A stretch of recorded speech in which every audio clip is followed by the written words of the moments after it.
ದೇವತೆಗಳು ಕೈ ಮುಗಿದ್ರೆ ದೈತ್ಯರು ಕಾಲ ಹಿಡಿದು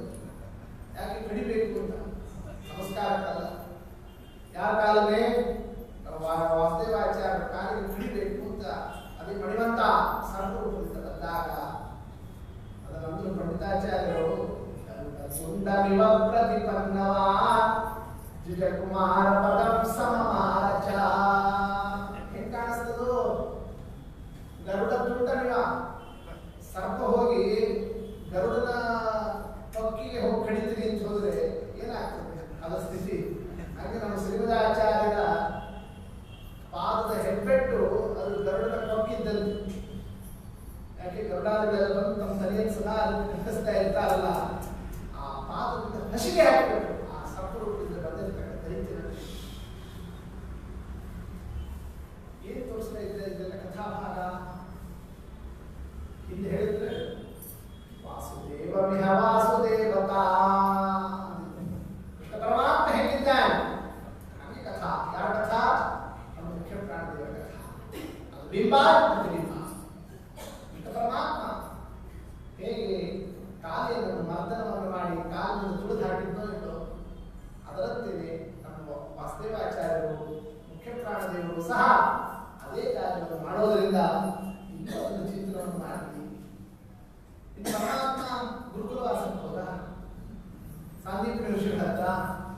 ಹಾಗೆ ಇವರು ಕೂಡ ಸಕಲ ಪೂಗವನಾನ್ವಯ ಜ್ಯೋದ್ವಿಜ ಪೂಗವನ ಬ್ರಾಹ್ಮಣ. ಆ ಜಿಲ್ಲಾಯ ಅಂತ ಆ ಪೂಗವನ ಬ್ರಾಹ್ಮಣರ ಗುರುಕುಲದಲ್ಲಿ ವೇದಾಧ್ಯಯನಕ್ಕೆ ಅಂತ ಆಚಾರ್ಯಗಳನ್ನು ಘೋಷಿಸಿ ಅವರಲ್ಲಿ ಸೇರಿಸಿದ್ರು. ಗುರುಕುಲೇನಾದರೂ ವೇದಾಧ್ಯಯನ.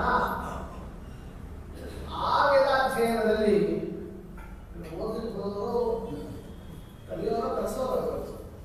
ಇವರೆಂದು ಕಲಿಯೋ ಗುರುಗಳಲ್ಲಿ ಶಿಷ್ಯರಲ್ಲ.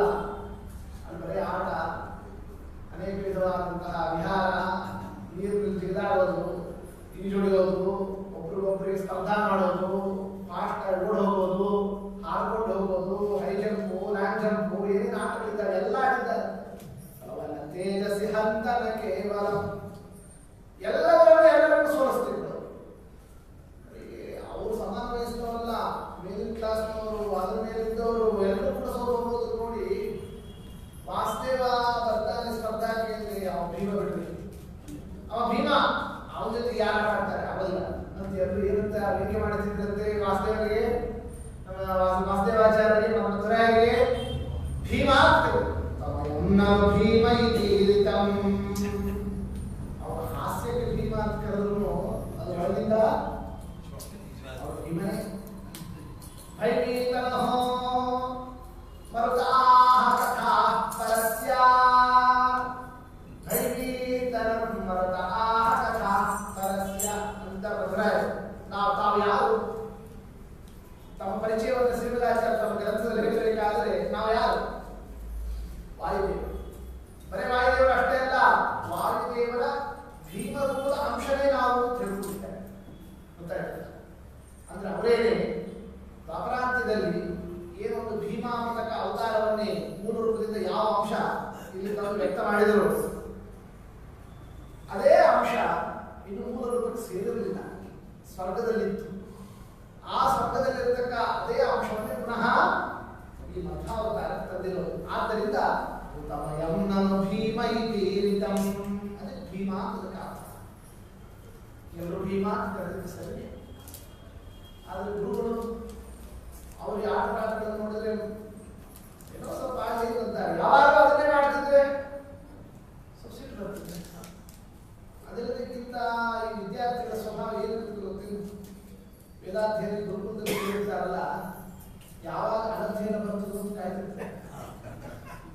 ಅನಧ್ಯಯನ ಅಂದ್ರೆ ಹಾಗೆ ಸುಟಿ ಅಂದ್ರೆ ಅಮಾವಾಸ್ಯ, ಪಾಡ್ಯ ಇಂಥದ್ದೆಲ್ಲ ಅದು ಬರ್ತದೆ ಅಂತ 2 ದಿವಸ ಮೊದಲೇ ರೆಡಿ ಆಗಿರ್ತಾರೆ ಹೋಗ್ಲಿಕ್ಕೆ. ಇನ್ನೂ ಒಂದು ದಿವಸ ಇದ್ದಕ್ಕೆ ಇಲ್ಲೆಲ್ಲ ಹೋಗ್ಬೇಕು ಕೂಡ ಹೋಗ್ತಾರೆ. ಹೋಗ್ಬೇಕಾದ್ರೆ ಬೇಗ, ಬರಬೇಕಾದ್ರೆ ಕರೆಕ್ಟ್ ಬರೋದೇ ಇಲ್ಲ. ಗೊತ್ತಾಯ್ತು, ಲೇಟ್ ಆಗಿ ಬರೋದು. ಹಂಗೆ ಮಾಡ್ತಿದ್ರಂತೆ. ಯಾಕೆ ವಾಸುದೇವಾಚಾರ್ಯರು ಕೂಡ ಮಧುರಾಯರು ಕೂಡ ಹಂಗೆ ಮಾಡ್ತಿದ್ರು ಅಂತಾರೆ. ಸ್ವಗ್ರಹ ಕಾಮಿನಿ ಜಾಗೃತಮಾಯ ಮಾತನ್ನು ಅದೆಂತ ವಾಸ್ತವ ಇಲ್ಲ. ಮನೆಗೆ ಹೋಗಿದ್ದಾರೆ ಸ್ವಗ್ರಹ ಮನೆಗೆ ಹೋಗೋ ಸ್ವಭಾವ, ಬೇಗ ಬರೋದೇ ಇಲ್ಲ, ಬರೀ ಆಟ ಪಾಠಗಳು. ಇದನ್ನು ಗಮನಿಸ್ತಾ ಇದ್ರು. ಆಟ ಹೇಳಿರ್ತಕ್ಕ ಒಂದು ದಿವಸ ಸಂದರ್ಭದಲ್ಲಿ ಬ್ರಾಹ್ಮಣರು ವೇದ ಹೇಳ್ತಾ ಇದ್ದಾರೆ, ಎಲ್ಲ ಹುಡುಗರು ಅದರ ಹೇಳ್ತಾ ಇದ್ರೆ ನಮ್ಮ ಮಧುರಾಯರು ವೇದ ಹೇಳ್ತಾರೆ. ಲಕ್ಷ್ಮೀ ಹಿಂಗಂತ ನೋಡ್ತಾರೆ, ಇದ್ದಾಗಿ ನೋಡ್ತಾರೆ, ಅಲ್ಲೆಲ್ಲ ಕಡ್ಡಿ ತಗೋತಾರೆ, ಕೆಳಗೆ ಕಡ್ಡಿ ಗೀರ್ತಾ ಇದ್ದಾರೆ. ಕಡೆ ಯಾವ್ದಿಲ್ಲ ಅಂದ್ರೆ ಜಗಳ ನೋಡಿ ಹಂಗ ಒಂದೊಂದು ಕಚ್ಚಿ ಮಾಡ್ತಾ ಇದ್ರೆ ಇವರು ನೋಡಿದ ಕೂಗಲು ಬ್ರಾಹ್ಮಣ ಸಿಟ್ಟು ಬೈದ ಸಂದರ್ಭ ಪಠಸಿನೋ ಶಕತೆ ಸಖೆ ವೆಸ್ತನೋ ಎಲ್ಲ ಹಿಂಗ್ಯಾಕೋ ಯಾಕೆಲ್ಲ ನಿನ್ನ ಗೆಳೆಯರು ಎಲ್ಲ ನಿನ್ನ ಜೊತೆಗಾರರೆಲ್ಲ ಚೆನ್ನಾಗಿ ಓದ್ತಾ ಇದ್ದಾರೆ ನೀ ಯಾಕೆ ಪಠನೆ ಮಾಡ್ತಾ ಇಲ್ಲ ಯಾಕೆ ಸರಿಯಾಗಿ ಹೇಳ್ತಾ ಇಲ್ಲ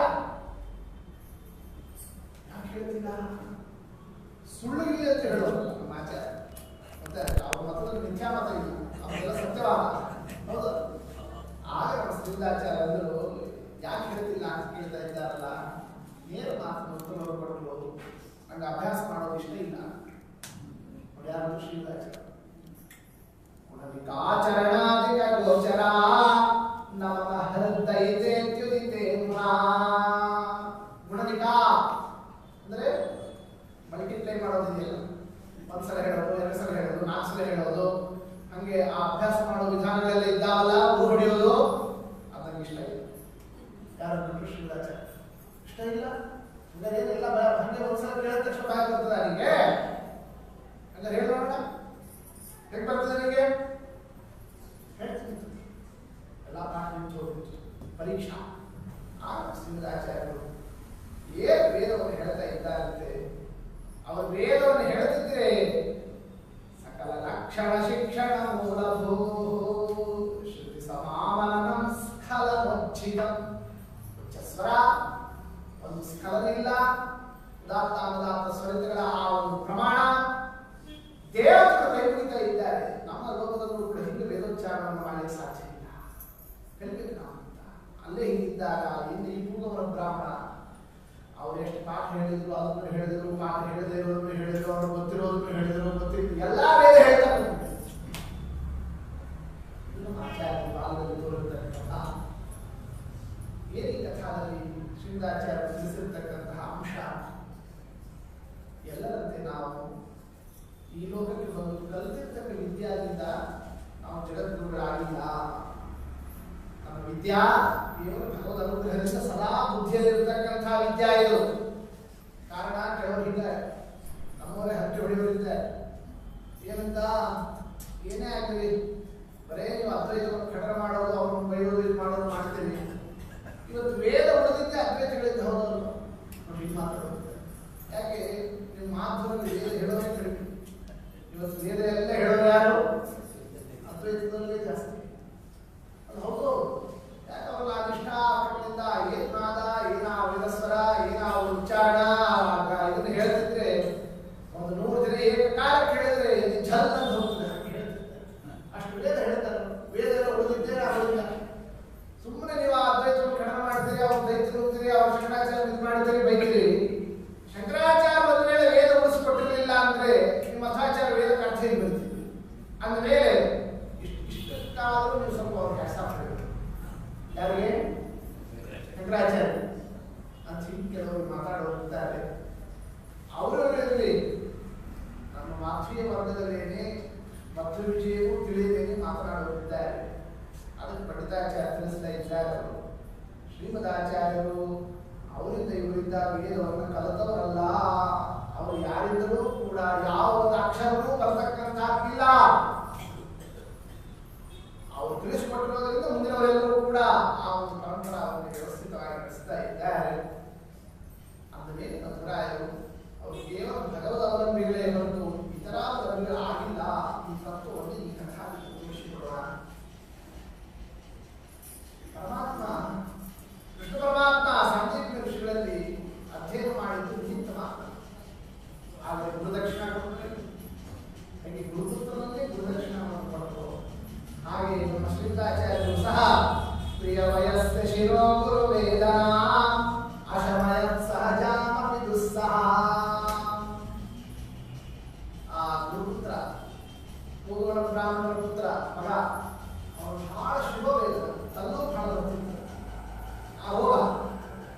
ಆ ಶಿವವೇದನಾದಿಂದ ಓದ್ ಸಾಕ್ತಿಲ್ಲ ಅವನ ಆರೋಗ್ಯ ಸ್ವಾಸ್ಥ್ಯ ಇಲ್ಲ ಬಹಳ ಒದ್ದಾಡೋದನ್ನು ನೋಡಿ ಏಕಾಂತದಲ್ಲಿ ಆತನ ಕರ್ಕೊಂಡು ಹೋದ್ರು ಅವನ ಕಿವಿಯಲ್ಲಿ ನಮ್ಮ ಶ್ರೀಮದಾಚಾರ್ಯರು ಮುಖವಾಯುನ ತಮ್ಮ ಮುಖದಿಂದ ಉಪ್ಪ ತುಂಬಿದ್ರು ವಾಯುದೇವರು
ಭಕ್ತಿ ಬರಲಿಕ್ಕೆ ಭಾಗವತ ರಾಮಾಯಣ ಅದನ್ನು ಕೇಳಿದ್ರೆ ಸ್ವಲ್ಪ ಕಿಂಚಿತ್ ಕಥಾಶ್ರವಣದಿಂದ ಭಕ್ತಿ ಬರ್ತದೆ.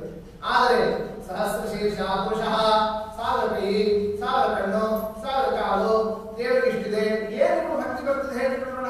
ಆ ವೇದವಾಕ್ಯಗಳಿಂದ ವೇದಮಂತ್ರದಿಂದ ವೇದಗಳನ್ನು ಅರ್ಥ ಮಾಡಿಕೊಂಡು ವೇದದಿಂದ ದೇವರಲ್ಲಿ ಭಕ್ತಿ ಮಾಡೋದು ಬಹಳ ಉನ್ನತ ಮಟ್ಟ. ಸಾಮಾನ್ಯರಿಗೆ ಸಾಧ್ಯ ಇಲ್ಲ. ಆ ಭಕ್ತಿಯನ್ನೇ ಯಾರು ಮುಗಿಸಿದ್ರು ಗುರುಗಳಿಗೆ. ಅದನ್ನೇ ಗುರುದಕ್ಷಿಣಾವನ್ನು ಕೊಟ್ಟು ಗುರುಕುಲವಾಸದಿಂದ ಹೊರತಕ್ಕ ಸಂದರ್ಭ. ದೇವತೆಗಳಂತರೂ ಎಷ್ಟು ದಿವಸ ಇಲ್ಲೇ ಆಟಾಡ್ತೀವಿ, ಎಷ್ಟು ದಿವಸ ಇಲ್ಲೇ ಪಾಲಿನ ಕ್ಷೇತ್ರ, ಇದೇ ಗುರುಗಳ ಮನೆಗೆ ಇಲ್ಲೇ ಓಡಾಡಿಕೊಂಡು ಮತ್ತು ಅಷ್ಟಾಗಿ ಇದ್ದಾಗಿ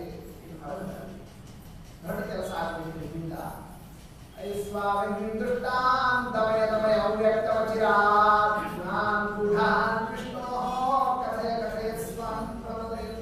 ಸ್ವಾಮಿ ದುರ್ಜನರು, ಅಯೋಗ್ಯರು, ದುರ್ಮತಗಳು ಬಹಳ ಇದ್ದಾವೆ. ದಮಯ ದಮಯ ಅವನ್ನೆಲ್ಲ ದಮನ ಮಾಡಿ ಬಗ್ಗೆ ಬೆಳೆದ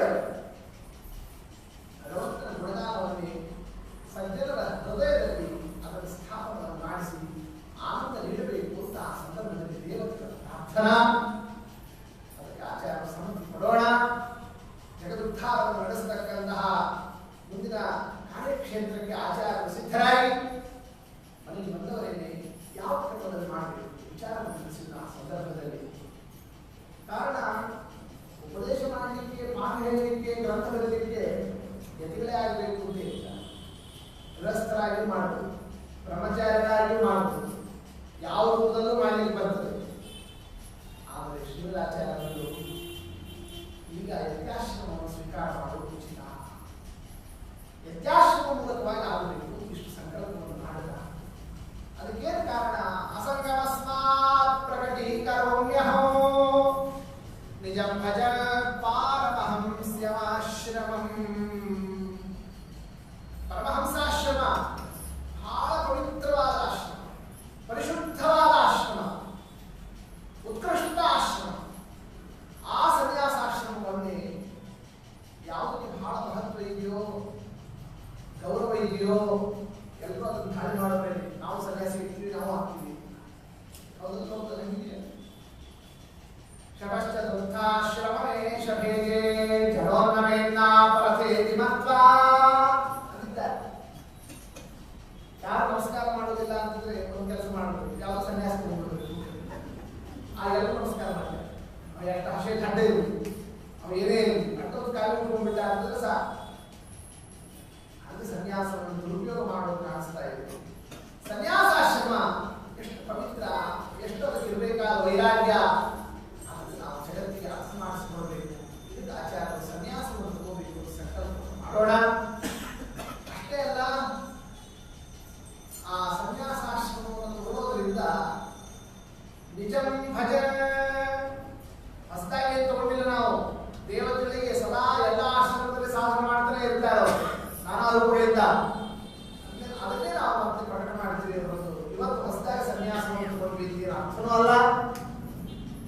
ಇನ್ನೂ ಒಂದು ಕಾರಣ, ಹರಿಸ್ವಸಾನಂದಚರಾಲಸದ್ಭಿದೆ. ದುರ್ಜನರನ್ನು ನಿಗ್ರಹವನ್ನು ಮಾಡಲಿಕ್ಕೆ ದುರ್ಗಾದೇವಿ ಹತ್ತಿರದಲ್ಲಿ ಬರೋದಿದೆ ಅಂತ ಒಂದು ಸೂಚನೆ.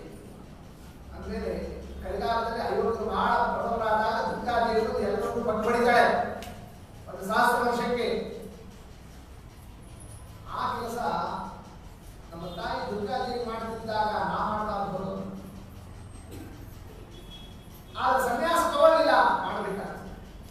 ಕಾರಣ ಗೃಹಸ್ಥನಾಗಿದ್ದಾಗ ಏನೋ ಒಂದು ವಾದ ವಿವಾದಗಳು, ಶಾಸ್ತ್ರಾರ್ಥ ವಿಚಾರದಲ್ಲಿ ದುರ್ಮತಗಳು ಬಂದಾಗ ಅದನ್ನು ತಪ್ಪು ಅಂತ ನಾವು ಪ್ರಮಾಣ ಕೊಟ್ಟು ತೋರಿಸಿದರೂ ಸಹ ಒಂದು ವೇಳೆ ಏನಾದರೂ ಕೂಡ ಆತ ಹಠದಿಂದ ಶಠದಿಂದ ನಾ ಹೀಗೆ ಹೇಳ್ತಿದ್ರಿ, ಏನ್ ಮಾಡ್ತಿದ್ರಿ, ಹೀಗೆಲ್ಲ ಬರ್ತಾರೆ ಮುಂದಿಲ್ಲ ಅದೇ ಕಾಲ. ಆಗೇನ್ ಮಾಡಬೇಕು? ಆ ಶಿಕ್ಷಾವನ್ನು ಮಾಡಬೇಕು, ರಾಜನಿಂದ ಮಾಡಿಸಬೇಕು, ಇಲ್ಲ ತಾನೇ ಮಾಡಬೇಕು. ಇದೆಲ್ಲ ಗೃಹಸ್ಥರಿಗೆ ಇರಬೇಕಾದಂತಹ ಕರ್ತವ್ಯಗಳನ್ನು ಹೇಳಿದ್ದಾರೆ. ಆ ಕೆಲಸ ಮಾಡ್ತಾ ಹೊರಟು ಬಿಟ್ರೆ ಆಗ ಭೀಮಾವತಾರದ ಕಚೇರಿ ಆಗಬಹುದು. ಅವರು ಬಿಸಿಲಿಂದ ಎಲ್ಲರನ್ನೂ ಕೂಡ ಆ ಬಂದು ಹಾಕಿದ್ರು. ಮತ್ತು ಅದೇ ಕೆಲಸ ಈಗ ಈ ಅವತಾರದಲ್ಲಿ ಮಾಡೋಣ. ದೇವರ ಆದೇಶ ಇಲ್ಲ. ಪರಮಾತ್ಮ ಏನಂತ ಸಮ್ಮುಖ ಮುಖ, ಮುಖದ ಕೆಲಸ ಅಷ್ಟೇ ಮಾಡಬೇಕು ಅಂದಿದ್ದಾರೆ ದೇವರು. ಕೈ ಕೆಲಸ ಯಾವುದು ಇಲ್ಲ ಈಗ. ಆದ್ದರಿಂದ ಮುಖದ ಕೆಲಸ ಅಂದ್ರೆ ಪಾಠ ಪ್ರವಚನ, ಅದಕ್ಕೆ ಪೂರಕವಾದಂತಹ ಆಶ್ರಮ ಸನ್ಯಾಸ ಅದನ್ನು ಸ್ವೀಕಾರ ಮಾಡಬೇಕು ಅಂತ ಆಚಾರ್ಯರು ಸನ್ಯಾಸಾಶ್ರಮಕ್ಕೆ ಪೂರ್ವಭಾವಿಯಾಗಿ ಸಕಲ ಪದಾರ್ಥಗಳು ದೇವರಿಗೆ ನಮಸ್ಕಾರ ಮಾಡದ ಯತನಿಯತಾತ್ಮ ಭವಿತಶ್ಚನ ಭವದ್ವಿಭೂಷಣೋ ಭೂರ್ವಿರಕ್ತಿಭೂಷಣಃ ನನಾಮ ಮಾತ್ರಾಚ್ಯುತಿಮರ್ಥತೋಪಿಯಂ ಜನೋಚ್ಯುತ ಪ್ರೇಕ್ಷಮದಾಹರಸ್ಫುಟಂ. ಅಚ್ಯುತ ಪ್ರೇಕ್ಷಾಚಾರ್ಯರಿದ್ದಾರೆ. ಅಲ್ಲಿಗೆ ನಮ್ಮ ಮಧುರಾಯರು ಅವರ ಹತ್ರ ತಗೋಬೇಕು ಅಂತ ಆ ಸಂದರ್ಭದಲ್ಲಿ ತಗೋಣ. ಹೆಂಗಿದ್ರು ಅವರ ಅಚ್ಯುತ ಪ್ರೇಕ್ಷಾಚಾರ್ಯರು ಶ್ರೀಮದಾಚಾರ್ಯರಿಗೆ ಗುರುಸ್ಥಾನದಲ್ಲಿ ಕೂತ್ಕೊಂಡು ಸನ್ಯಾಸವನ್ನು ಕೊಡೋ ಭಾಗ್ಯ ಅವರಿಗೆ ದೇವರು ಕೊಡ್ತಾನೆ ಅಂತಂದ್ರೆ ಸಾಮಾನ್ಯ ವ್ಯಕ್ತಿಗಳ ವಿಭೂಷಣ ಭೂರಿ ವಿರಕ್ತಿ ಭೂಷಣ ಅಪಾರ ವೈರಾಗ್ಯ. ಮೊದಲನೇ ಸನ್ಯಾಸಕ್ಕಿರಬೇಕಾದಂತ ಅಂಶ ಯಾವುದು? ಅವರ ಮೂರ್ತಿ ಯಾರು? ಅಚ್ಯುತ ಪ್ರೇಕ್ಷಾಚಾರ್ಯರು ಅಂತ ಪಂಡಿತಾಚಾರ್ಯರು. ನಾಮ ಮಾತ್ರ ಬರೀ ಹೆಸರಿಗಷ್ಟೇ ಅಚ್ಯುತ ಪ್ರೇಕ್ಷರಲ್ಲ, ಅರ್ಥತೋಪಿಯಂ ನಾಮ ಮಾತ್ರದಿಂದ ಅಚ್ಯುತ ಪ್ರೇಕ್ಷರಾಗಿಲ್ಲ ಅವರು. ಮತ್ತೇನಾಗಿದ್ದಾರೆ ಅವರು? ಅರ್ಥತಃ ಅರ್ಥದಿಂದಲೂ ಅಚ್ಯುತ ಪ್ರೇಕ್ಷರು. ಜನೋಚ್ಯುತ ಪ್ರೇಕ್ಷಮುದಾಹರತ್ ಸ್ಫುಟಂ. ಹೀಗೆ ಎಲ್ಲರೂ ಅವ್ರನ್ನ ಏನಂತ ಕರೀತಾ ಇದ್ರು? ಅಚ್ಯುತ ಪ್ರೇಕ್ಷರು ಕರೆದಿರ್ತಕ್ಕಂತಹ ಕ್ರಮ. ಕೆಲವರು ಇತ್ತೀಚೆಗೆ ವಾದ ವಿವಾದವನ್ನು ನಡೆಸ್ತಕ್ಕಂಥವರು ಅಚ್ಯುತ ಪ್ರೇಕ್ಷ ಅಂತ ಅವರ ಹೆಸರಲ್ಲ, ಅಚ್ಯುತ ಪ್ರಜ್ಞಾ ಅಂತ ಹೆಸರಿಡಬೇಕು.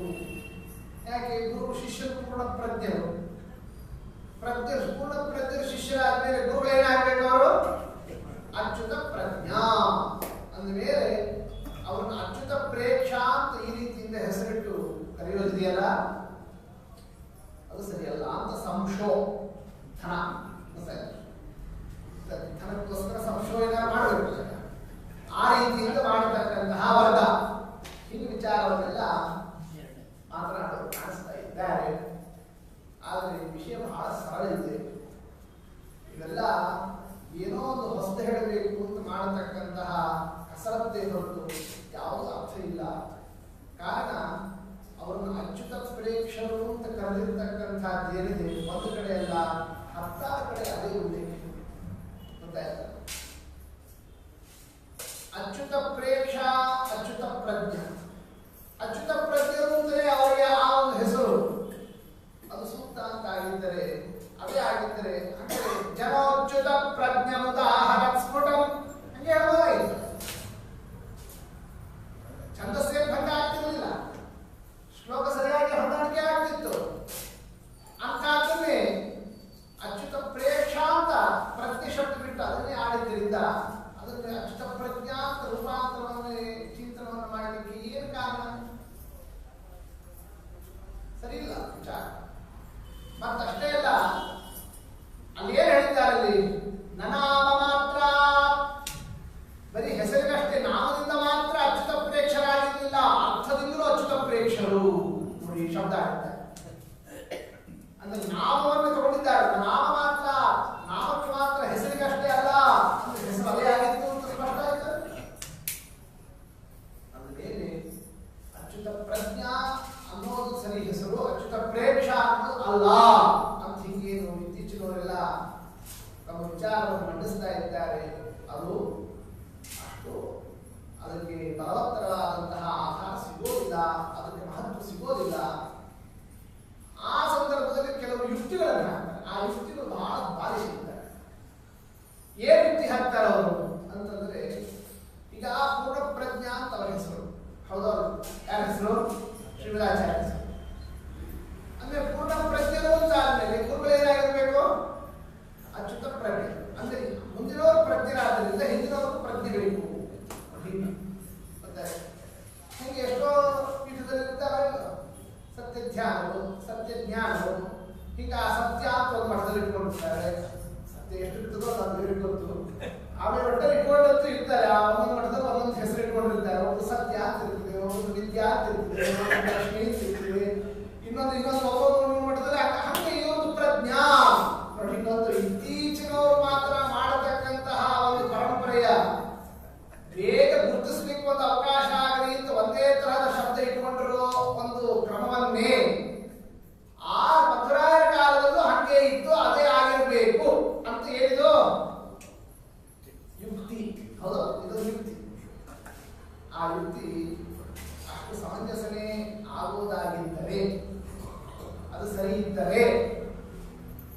ಶ್ರೀಮದಾಚಾರ್ಯರು ತಮ್ಮ ಶಿಷ್ಯರಿಗೆ ಯಾಕೆ ಪ್ರಜ್ಞೆ ಕೊಡಲಿಲ್ಲ?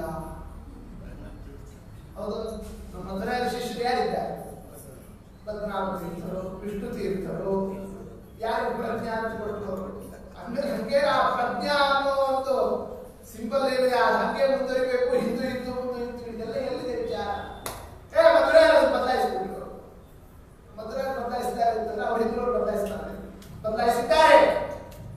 ದುರ್ವಾಸನ ಶಿಷ್ಯರು ಪರತೀರ್ಥರು, ನೋಡಲು ಪ್ರಜ್ಞೆ ಇಲ್ಲ, ಬರೀ ಪರತೀರ್ಥರು. ಪರತೀರ್ಥರ ಶಿಷ್ಯರು ಸತ್ಯ ಪ್ರಜ್ಞೆ, ಅಲ್ಲಿ ಪ್ರಜ್ಞೆ ಬಂತು. ಆಮೇಲೆ ಪ್ರಾಜ್ಞ ತೀರ್ಥರು, ಅಲ್ಲಿ ಪ್ರಜ್ಞೆ ಬರಲೇ ಇಲ್ಲ, ಬರೀ ಪ್ರಾಜ್ಞಾ ಅಂತ ಇಷ್ಟೇ ಆಯ್ತು. ಯಾವುದೋ ಒಂದು ತನಿ ತಾವೇ ಒಂದು ಸಮತೋಲ ಕಲ್ಪಿತವಾದಂತಹ ಅಂಶಗಳನ್ನು ತುಂಬಿಕೊಂಡು ಬೇರೆ ಸಿದ್ಧಾಂತ ಆಗಿರಬೇಕು ಅಂತ ಅನ್ನೋದಕ್ಕೆ ಯುಕ್ತಿಗಳನ್ನು ಹಾಕಿದರೆ ಆ ಯುಕ್ತಿ ಯಾವುದು ಅರ್ಥವನ್ನು ಹೊಂದೋದಿಲ್ಲ. ಇನ್ನೂ ಒಂದು ವಿಚಾರ, ಪೂರ್ಣ ಪ್ರಜ್ಞರನ್ನೇ ನಾರಾಯಣ ಪಂಡಿತಾಚಾರ್ಯರು ಪೂರ್ಣ ಪ್ರಜ್ಞಾ ಅಂತ ಕರೆದೇ ಇಲ್ಲ. ಅದೇ ಪೂರ್ಣ ಪ್ರಜ್ಞರು, ಆದರೆ ಅವ್ರನ್ನು ಕರೆದಿದ್ದೇನು? ಪೂರ್ಣಬೋಧ, ಪೂರ್ಣ ಪ್ರಮತಿ, ಪೂರ್ಣ ಬುದ್ಧಿ. ಪೂರ್ಣ ಪ್ರಜ್ಞಾ ಶಬ್ದ ಆಡೇ ಇಲ್ಲ. ಪೂರ್ಣ ಪ್ರಜ್ಞಾ ಅಂತ ಶಬ್ದ ಪೂರ್ಣ ಪ್ರಜ್ಞರಿಗೆ ಆಡದೇನೆ ರೂಪಾಂತರದಿಂದ ಪೂರ್ಣ ಪ್ರಮತಿ ಹೀಗೆಲ್ಲ ಹೆಂಗ್ ಕರೆದ್ರು, ಹಂಗೇನೆ ಅಚ್ಯುತ ಪ್ರಜ್ಞಾ ಅಂತ ಆಡದೇನೆ ರೂಪಾಂತರದಿಂದ ಅಚ್ಯುತ ಪ್ರೇಕ್ಷ, ಅಚ್ಯುತ ಪ್ರಮತಿ, ಅಚ್ಯುತಾತ್ಮ ಈ ಶಬ್ದಗಳನ್ನೇ ಬಳಸ್ತಾ ಹೊರಟಿದ್ದಾರೆ. ನೋಡಿ, ಈಗ ಸಂಶೋ ಒಂದಾದ ಶೋ ಬರ್ತಿರ್ಬೇಕು. ಈ ಕ್ರಮದಿಂದ ಹಿಂಗೆ ಮಾತನಾಡತಕ್ಕಂತಹ ಒಂದು ವಿಚಾರವನ್ನು ಮಂಡಿಸಿದ್ದಾರೆ.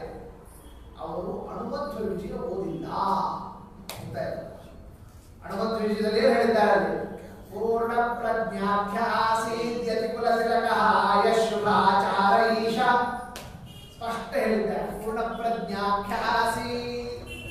ನೋಡ, ಅಂದ್ರೆ ತಮ್ಮ ತಲೆಯಲ್ಲಿರೋದನ್ನೇ ಸಿದ್ಧಾಂತ ಮಾಡಬೇಕು ಅಂತ ಬೇಕಾದ ಮೇಧಾವಿಗಳಾದಂಥವರು ಹೆಂಗೆ ಮರಿತಾರೆ ಅಂತ ಅನ್ನೋದಕ್ಕೆ ಇವೆಲ್ಲ ದೃಷ್ಟಾಂತ.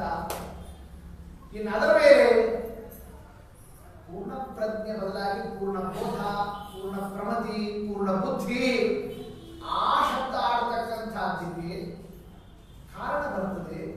ಏನು? ಛಂದಸ್ಸಿನ ಆನುಗುಣ್ಯಕ್ಕೋಸ್ಕರ. ಆದರೆ ಅಚ್ಯುತ ಪ್ರೇಕ್ಷ, ಅಚ್ಯುತ ಪ್ರಜ್ಞಾ ಇವುಗಳ ಮಧ್ಯದಲ್ಲಿ ಅಚ್ಯುತ ಪ್ರಜ್ಞಾ ಅಂದ್ರೂ ಅದೇ ಛಂದಸ್ಸು, ಅಚ್ಯುತ ಪ್ರೇಕ್ಷ ಅಂದ್ರೂ ಅದೇ ಛಂದಸ್ಸು. ಹಾಗಾದ್ರೆ ಯಾಕಪ್ಪ ಅಚ್ಯುತ ಪ್ರೇಕ್ಷ ಅಂತಲೇ ಇಟ್ರು? ಇದಕ್ಕೆ ನೆಟ್ಟ ಉತ್ತರ ಕೊಡಲಿಕ್ಕೆ ಅವ್ರಿಗೆ ಆಗಿಲ್ಲ, ಆಗೋದು ಇಲ್ಲ. ಸುಮ್ಮನೆ 108 ಏನೋ ಹರಕೆ ಹೊಡಿಬೇಕು ಅಂತ ಅವ್ರು ಅಚ್ಯುತ ಪ್ರೇಕ್ಷರು ಅಂತ ಎಲ್ಲರೂ ಕರೆಯೋದಿದೆಯಲ್ಲ, ಹಂಗೆ ಕರಿಬೇಡ್ರಿ, ಹಿಂಗೆ ಕರೀರಿ. ಅವಾಗ ಎಲ್ಲರೂ ಏನೋ ಹೊಸ ವಿಷಯ ಹೇಳ್ತಾರಲ್ಲ ಅಂತ ಹಿಂಗೆ ಅವ್ರ ಬಗ್ಗೆ ಏನೋ ಒಂದು ಆಕರ್ಷಣವನ್ನು ಮಾಡಿ ಇವೆಲ್ಲ ನಾಟಕ ಮಾಡತಕ್ಕಂತಹ ವಿಚಾರ. ಆದರೆ ಪ್ರಾಮಾಣಿಕವಾಗಿ ಅಲ್ಲಿರ್ತಕ್ಕಂತಹ ಶ್ಲೋಕದಲ್ಲಿ ನಾವು ಕಾಣತಕ್ಕ ಅಂಶ ಏನಿದೆ? ಜನೋಚ್ಯುತ ಪ್ರೇಕ್ಷ ಉದಾಹರ ಸ್ಫುಟಂ. ಆದ್ದರಿಂದ ಅವರಿಗೆ ಅಚ್ಯುತ ಪ್ರೇಕ್ಷಾಚಾರ್ಯರು ಅಂತಲೇ ಪ್ರಸಿದ್ಧವಾಗಿರತಕ್ಕಂತಹ ಏನೊಂದು ನಾಮ ಇದೆ, ಅದು ಅತ್ಯಂತ ಸಮಂಜಸ ಇದೆ. ಮಣಿಮಂಜರಿಯಲ್ಲಿ ಅಚ್ಯುತ ಪ್ರೇಕ್ಷರು ಅಂತ ಕರೆದಿದ್ದಾರೆ. ಇನ್ನು ಅದರಂತೆ ಮಧ್ವಿಜಯದಲ್ಲಿ ಅದೇ ಶಬ್ದವನ್ನು ಇಟ್ಟಿದ್ದಾರೆ. ಭಾವ ಪ್ರಕಾಶಕಾರರು ಒಂದು ಕಡೆ ಅಚ್ಯುತ ಪ್ರಜ್ಞೆ ನಾಮಾನಂ ಅಂತ ಹೇಳಿದ್ದಾರೆ. ಹೀಗೆಲ್ಲ ಇವರು ಅದನ್ನು ಇಟ್ಟುಕೊಂಡು ಸ್ವಲ್ಪ ಇಷ್ಟೆಲ್ಲ ವಿಮರ್ಶೆ ಮಾಡಿ ಹೊರಡಿದ್ದಾರೆ. ಆದ್ರೆ ಭಾವ ಪ್ರಕಾಶಿಕ ನಾರಾಯಣ ಪಂಡಿತಾಚಾರ್ಯರು ತಾವೇ ಬರೆದಿರತಕ್ಕ ಮಧ್ವಿಜಯದ ವ್ಯಾಖ್ಯಾನ ಏನಿದೆ ಅದು ಅಷ್ಟು ಪರಿಶುದ್ಧವಾಗಿ ಪಾಠ ಸಿಕ್ಕಿಲ್ಲ ಅನ್ನೋದು ಅನೇಕ ಕಡೆಯಿಂದ ಅನೇಕ ಸಂದರ್ಭಗಳಲ್ಲಿ ಸ್ವಯಂ ತಾವೇ ಒಪ್ಕೊಂಡಿರತಕ್ಕ ಸನ್ನಿವೇಶ ಇರೋದರಿಂದ ಸಂದಿಗ್ಧವಾಗಿರತಕ್ಕಂತಹ ಗ್ರಂಥದ ಆಧಾರದಲ್ಲಿ ನಿಸ್ಸಂದಿಗ್ಧವಾಗಿರತಕ್ಕಂತಹ ಗ್ರಂಥ ಸಿದ್ಧವಾದಂತಹ ವಿಷಯದ ಬಗ್ಗೆ ಯಾವುದೇ ಒಂದು ವಿಚಾರವನ್ನು ವ್ಯತ್ಯಾಸ ಮಾಡತಕ್ಕಂಥದ್ದು ಸೂಕ್ತ ಅಲ್ಲ. ಹೀಗೆ ಈ ವಿಷಯವನ್ನೇ ನಾವು ಮನದಟ್ಟು ಮಾಡಿಕೊಳ್ಳತಕ್ಕಂತಹ ಅಂಶ.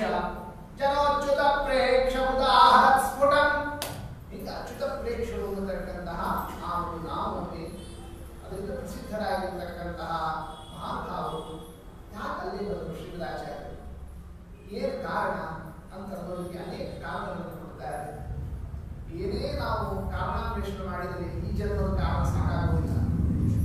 ಆ ಯಾವ ಜನ್ಮದ ಕಾರಣಕ್ಕೆ ಹೋಗ್ತೀವಿ? ಪೂರ್ವ ಜನ್ಮದ ಕಾರಣಕ್ಕೆ ಹೋಗ್ತೀವಿ. ಏನು ಹಿಂದಿನ ಜನ್ಮದ ಪುಣ್ಯ ಮಾಡಿರಬೇಕಪ್ಪ, ಅದಕ್ಕೆ ನೋಡಿ ಇಷ್ಟೆಲ್ಲ ಇದೊಂದು ಇದೆಯಲ್ಲ, ಅಲ್ಲಿ ಹೋಗಲೇಬೇಕು. ಅದಿಲ್ಲ ಅಂತಂತಂದ್ರೆ ಉತ್ತರ ಪರಿಪೂರ್ಣ ಆಗೋದೇ ಇಲ್ಲ. ಹಂಗ ಅವರ ಪೂರ್ವ ಜನ್ಮ, ಅವರ ಹಿಂದೆ ಅವ್ರು ಮಾಡಿರ್ತಕ್ಕ ಪುಣ್ಯ ಯಾವ ಪುಣ್ಯ? ಅದು ಕೃಷ್ಣಾಕರ ಸಿದ್ಧ ಶುದ್ಧಿ ಮತ್ಪರಾನ್ನ ಭಕ್ತ್ಯ ಕಿಲ ಪಾಂಡವಾಲಯೇ ವಿಶೋಧಿತಾತ್ಮ. ಮನಸ್ಸು ಶುದ್ಧ ಇದೆ ಅವರಿಗೆ, ಅದಕ್ಕೆ ಮಧುರಾಯ ಹತ್ರ ಹೋದರು.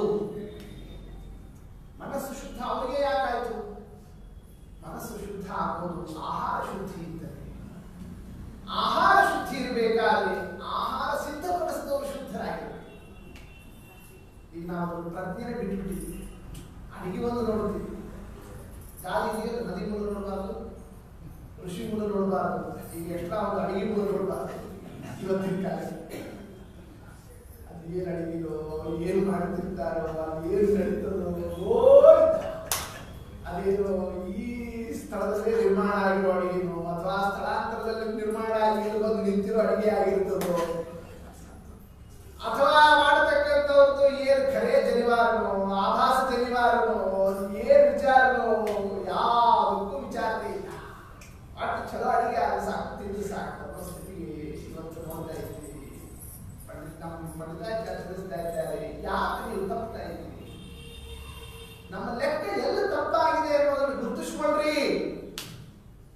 ಎಲ್ಲ ಅದೇ ಗ್ರಂಥ, ಅದೇ ರಾಮಾಯಣ, ಅದೇ ಭಾಗವತ, ಅದೇ ರಾಮ ಮಹಾಭಾರತ, ಅದೇ ಬ್ರಹ್ಮಸೂತ್ರ, ಅದೇ ಸರ್ವಮೂಲ, ಅದೇ ಸುಧಾ, ಅದೇ ಚಂದ್ರಿಕಾ, ಅದೇ ಹಿಂದಿನವರು ಯಾವ ಗ್ರಂಥಗಳನ್ನು ಇಟ್ಟುಕೊಂಡು ದೇವರನ್ನು ಕಂಡ್ರೋ ಅದೇ ಗ್ರಂಥ ಇವತ್ತು ನಮಗೂ ಇದ್ದಾವೆ. ದೇವರನ್ನು ಕಾಣೋದಿಲ್ಲಿ ಎದುರಿಗಿರ್ತಕ್ಕಂತಹ ಜಡವನ್ನು ಸರಿಯಾಗಿ ನಾವು ಅರ್ಥ ಮಾಡ್ಕೊಳ್ಳಿ ನಮ್ಮ ಕೈಲಿ ಆಗುತ್ತಿಲ್ಲ. ಏನು ಕಾರಣ? ಮನಸ್ಸು ಸ್ವಚ್ಛ ಇಲ್ಲ, ಕಾಮಕ್ರೋಧಗಳಿಂದ ಗರ್ಭಿತ, ಸಂಪೂರ್ಣ ಹಾಳಾಗೋಗಿರ್ತಕ್ಕಂತಹ ಮನೋವಿಕಾರ. ಇದನ್ನು ಒಪ್ಪಬೇಕು. ನೀವು ಕೋಟಿ ಏನು ಮಾತನಾಡಿದ್ರು ಕೂಡ ಅದಕ್ಕೆ ಅರ್ಥ ಇಲ್ಲ.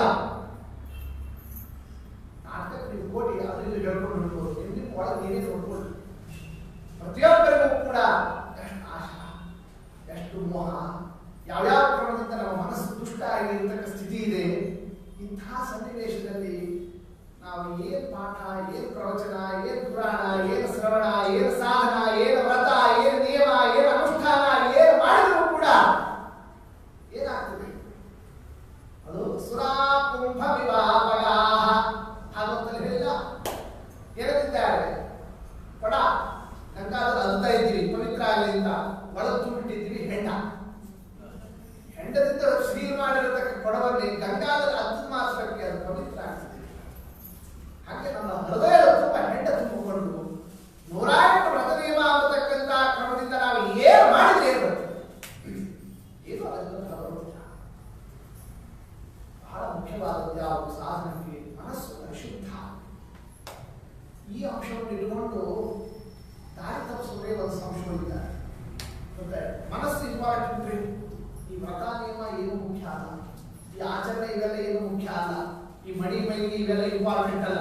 ಯಾವತ್ತೋ ಕ್ಲೀನ್ ಹಾರ್ಟ್, ಹೃದಯ ಸ್ವಚ್ಛ ಇರಬೇಕು, ಮನಸ್ಸು ಸ್ವಚ್ಛ ಮಾಡ್ಕೊಂಡಿದ್ಬಿಟ್ರೆ ಸಾಕು. ಹೀಗೆ ಹೇಳಿ ವ್ರತ ನಿಯಮಾದಿಗಳೆಲ್ಲವೂ ಕೂಡ ವೇಸ್ಟ್ ಅನ್ನೋ ರೀತಿಯಿಂದ ಭಾವನವನ್ನು ಬಿತ್ತತಕ್ಕಂತಹ ಸಂಶೋಧನ ಗೊತ್ತಾಯ್ತು. ಹಾಗೆ ಮಾತನಾಡತಕ್ಕ ವರ್ಗದವರಿದ್ದಾರೆ. ಆದರೆ ಮನಸ್ಸು ಶುದ್ಧ ಆಗುವುದು ಯಾವುದರಿಂದ ಅಂತ ಶಾಸ್ತ್ರ ಏನು ಹೇಳುತ್ತದೆ ಅದನ್ನು ಮಧ್ವಿಷಯದಲ್ಲಿ ತೋರಿಸ್ತಾ ಇದ್ದಾರಲ್ಲ, ಅದನ್ನು ತಿಳಿದು ಅವನ್ನೆಲ್ಲ ನಾವು ತಿರಸ್ಕಾರ ಮಾಡಬೇಕು. ಎಷ್ಟು ಸ್ಪಷ್ಟ ಹೇಳ್ತಾ ಇದ್ದಾರೆ. ವಿಶೋಧಿತಾತ್ಮ ಕರಸಿದ್ಧ ಶುದ್ಧಿ ಮತ್ಪರಾನ್ನ ಭಕ್ತ್ಯ. ವಿಶೋಧಿತಾತ್ಮ ಆತ್ಮಶುದ್ಧಿ, ಮನಸ್ಸು ಶುದ್ಧ ಆಗೋದು ಯಾವುದರಿಂದ? ಅನ್ನಭಕ್ತ್ಯ. ನಾವು ಯಾವ ಅನ್ನವನ್ನು ತಿಂತೇವೆ ಆ ಅನ್ನದ ಆಹಾರದ ಒಂದು ಪ್ರಮಾಣದ ಅದರ ಶುದ್ಧತೆಯಿಂದ ಮನಸ್ಸು ಶುದ್ಧವಾಗ್ತದೆ. ನಾವು ತಿಂತಕ್ಕ ಅನ್ನ ಏನು ಅನ್ನೋದನ್ನು ನಾವು ಗಮನಿಸೋದಿಲ್ಲ. ನಾವು ಮನಸ್ಸು ಬಹಳ ಶುದ್ಧಿ ಇಟ್ಕೊಂಡಿದ್ದೀವಿ ಅಂತಂದ್ರೆ ಅದು ಹೆಂಗೆ ಶುದ್ಧಿ ಆಗ್ತದೆ? ಅದು ಬರೀ ನಾಟಕದ ಶುದ್ಧಿ ಮಾತ್ರೇ ಹೊರತು ಒಳಗ ಶುದ್ಧಿ ಆಗಕ್ಕೆ ಸಾಧ್ಯ ಇಲ್ಲ. ಅನ್ನ ಪರಿಶುದ್ಧಿ, ಆಹಾರ ಶುದ್ಧಿ, ತಿನ್ನತಕ್ಕ ಆಹಾರ ಪರಿಶುದ್ಧ ಆದ್ರೆ ಇಂದ್ರಿಯ ಶುದ್ಧವಾಗ್ತದೆ. ಇಂದ್ರಿಯಗಳು ಶುದ್ಧವಾದರೆ ಮನಸ್ಸು ಶುದ್ಧವಾಗ್ತದೆ. ಇದು ಶಾಸ್ತ್ರೀಯ ಪ್ರಕ್ರಿಯೆ. ಇದೊಂದೇ ರೂಟ್, ಎರಡನೇ ಮಾರ್ಗ ಇಲ್ಲ. ಅದಕ್ಕೆ ನಮ್ಮಲ್ಲಿ ಸಾಮಾನ್ಯವಾಗಿ ಮಾತು ಬರೀ ಆರಾಧನೆ ಉತ್ಸವ, ಬರೀ ಅನ್ನ ಹುಳಿ ತಿನ್ನೋದು, ಹಾರಾಟ ಹೋರಾಟ, ಇಷ್ಟೇ ಮಾತುದಿಲ್ಲ. ಏನು ನೋಡಿದ್ರೆ ಸಾಕು, ಯಾರು ಅದ್ದಿದ್ದಾರೆ, ಇನ್ನೊಂದು ಯಾರು ಅದ್ದಿದ್ದಾರೆ, ಮತ್ತೊಂದು ಜನ ಸೇರಿದ್ದಾರೆ, ಮತ್ತಿನ ಜನ ಸೇರಿದ್ದಾರೆ, ಬರೀ ಗಿಜಿ ಗಿಜಿ ಗಿಜಿ ಗಿಜಿ. ಯಾತಕ್ಕೆ? ಬರೀ ಅನ್ನಕ್ಕೆ, ಅಡಿಗೆ, ಊಟಕ್ಕೆ. ಏನು ಊಟದ ತಪ್ಪೇ ಇರುತ್ತೋ ಆರ್ಭಟ ಈ ಮಾತುಗಳಲ್ಲಿ ಅಂತ ಮೇಲ್ನೋಟಕ್ಕೆ ಆಡ್ಕೊಳ್ಳಿಕ್ಕೂ ಒಂದು ದಾರಿ ಅಂತ ಕಾಣಿಸ್ತದೆ ಈ ಆರಾಧನೆ ಒಳಗೆಲ್ಲ ನೋಡಿದಾಗ. ಆದ್ರೆ ಒಳಗಿಂದ ಅಲ್ಲೇನೇ ತಪ್ಪು. ಅದು ವೇಸ್ಟ್ ಅಲ್ಲ, ಸುಮ್ಮನೆ ಏನು ಮಾಡುತ್ತಿಲ್ಲ. ನಿತ್ಯ ಮನೆಯೊಳಗೆ ಗ್ಯಾಸ್ನಲ್ಲಿ ಅದರ ಇದರಲ್ಲಿ ಸುಟ್ಟು ಸುಡುಗಾಡ ಕ್ರಮದಿಂದ ಅಥವಾ ಒಳ್ಳೆ ರೀತಿಯಿಂದ ಮಾಡಿಸಿ ಇಟ್ಕೊಂಡ್ರು ಕೂಡ ಸಂಪಾದನೆ ಒಳ್ಳೆ ರೀತಿಯಿಂದ ಮಾಡಿರ್ತಾರ. ಅದನ್ನ ನೋಡ್ರಿ. ಅನ್ನ ಶುದ್ಧಿ ಅಂತಂದ್ರೆ ಏನೋ ಒಂದು ಮಡಿಗೆ ಅನ್ನ ಮಾಡಿರ್ತೀವಿ ಅನ್ನೋದ್ರಿಂದ ಅನ್ನ ಶುದ್ಧಿ ಅಲ್ಲ. ಆ ಅನ್ನ ಸಂಪಾದನೆ ಯಾವ್ದ್ರಿಂದ, ಆ ಅಕ್ಕಿ ಹೆಂಗ್ ಸಂಪಾದನೆ ಮಾಡಿದ್ವಿ, ಅದಕ್ಕೆ ಬೇಕಾಗಿರೋ ದುಡ್ಡು ಯಾವ್ದ್ರಿಂದ ಬಂತು, ಆ ದುಡ್ಡನ್ನೇ ಆ ಸಂಪಾದನೆಯನ್ನು ವರ್ಣಾಶ್ರಮೋಚಿತವಾಗಿರ್ತಕ್ಕ ಕ್ರಮದಿಂದ ಮಾಡಿಲ್ಲ. ಬ್ರಾಹ್ಮಣನಾದವ ಹೆಂಗ್ ಸಂಪಾದನೆ ಮಾಡಬೇಕು, ಶಾಸ್ತ್ರ ಏನ್ ಹೇಳ್ತಾ ಇದೆ, ನೌಕರಿಗೆ ಹೋಗ್ಬಾರ್ದು, ಮತ್ತೊಬ್ಬರ ಮನೆಗೆ ಹೋಗ್ಬಾರ್ದು, ಭಿಕ್ಷಾದಕ್ಕೆ ಬೇಡಬಾರ್ದು, ಮತ್ತೆ ದೇವರ ಎದುರ್ಚಾಲದಿಂದ ಕೊಟ್ಟಿರತಕ್ಕಂಥ ಸ್ವೀಕಾರ ಮಾಡಿಕೊಂಡು ತಾನು ಮಾಡಬೇಕು. ಹಂಗೆ ಯಾವ ಬ್ರಾಹ್ಮಣರು ಆ ರೀತಿಯಿಂದ ಅನ್ನ ಶುದ್ಧವನ್ನು ಮಾಡಿಕೊಂಡು ನಾವು ಶುದ್ಧ ಅನ್ನ ತಿಂತೀವಿ ಅಂತ ಹೇಳಿ ನೋಡೋಣ. ಅಕೌಂಟ್ ಇರಬಾರ್ದು, ಬ್ಯಾಂಕ್ ಅಕೌಂಟ್ ಇರಬಾರ್ದು, ಬಡ್ಡಿ ಗಿಡ್ಡಿ ತಗೋಬಾರ್ದು. ಅವ್ಯಾವುದು ಕೂಡ ದುಡ್ಡಿನಿಂದ ಬರತಕ್ಕಂಥ ಯಾವುದು ಕೂಡ ಅದು ಶುದ್ಧ ಅಂತ ಆಗೋದಿಲ್ಲ.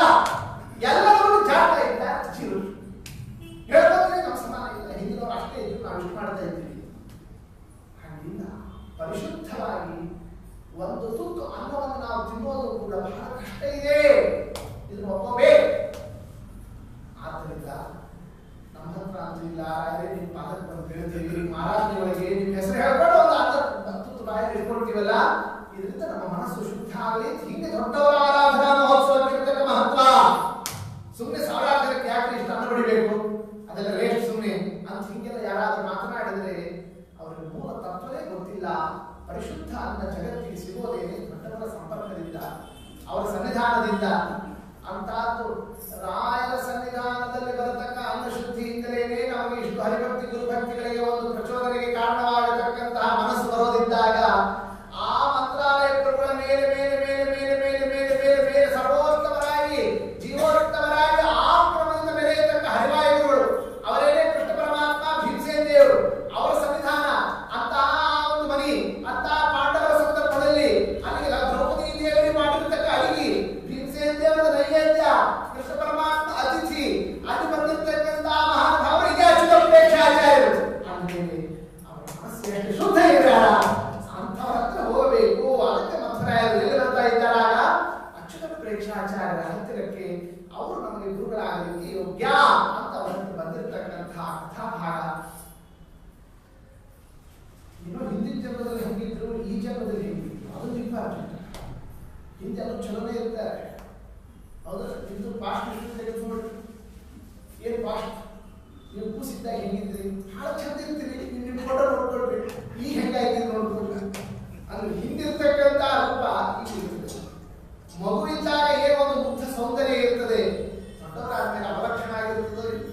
ಹಂಗೆ ಹಿಂದಿರ್ತಕ್ಕಂಥ ಈ ಜನ್ಮದಲ್ಲಿ ಇತ್ತು ಅಂತೇನ್ರಿ ಅಂತ ಹಿಂದೆ ಪ್ರಶ್ನೆ ಬಂದ್ರೆ ಅದಕ್ಕೆ ಬರೇ ಪೂರ್ವ ಜನ್ಮದಲ್ಲಿ ಆ ಪುಣ್ಯ ಇತ್ತು ಅಂತ ಅಷ್ಟೇ ಅಲ್ಲ, ಈ ಜನ್ಮದಲ್ಲೂ ಕೂಡ ಬಹಳ ವಿರಕ್ತರು, ಸಾಧನ ತತ್ಪರರು.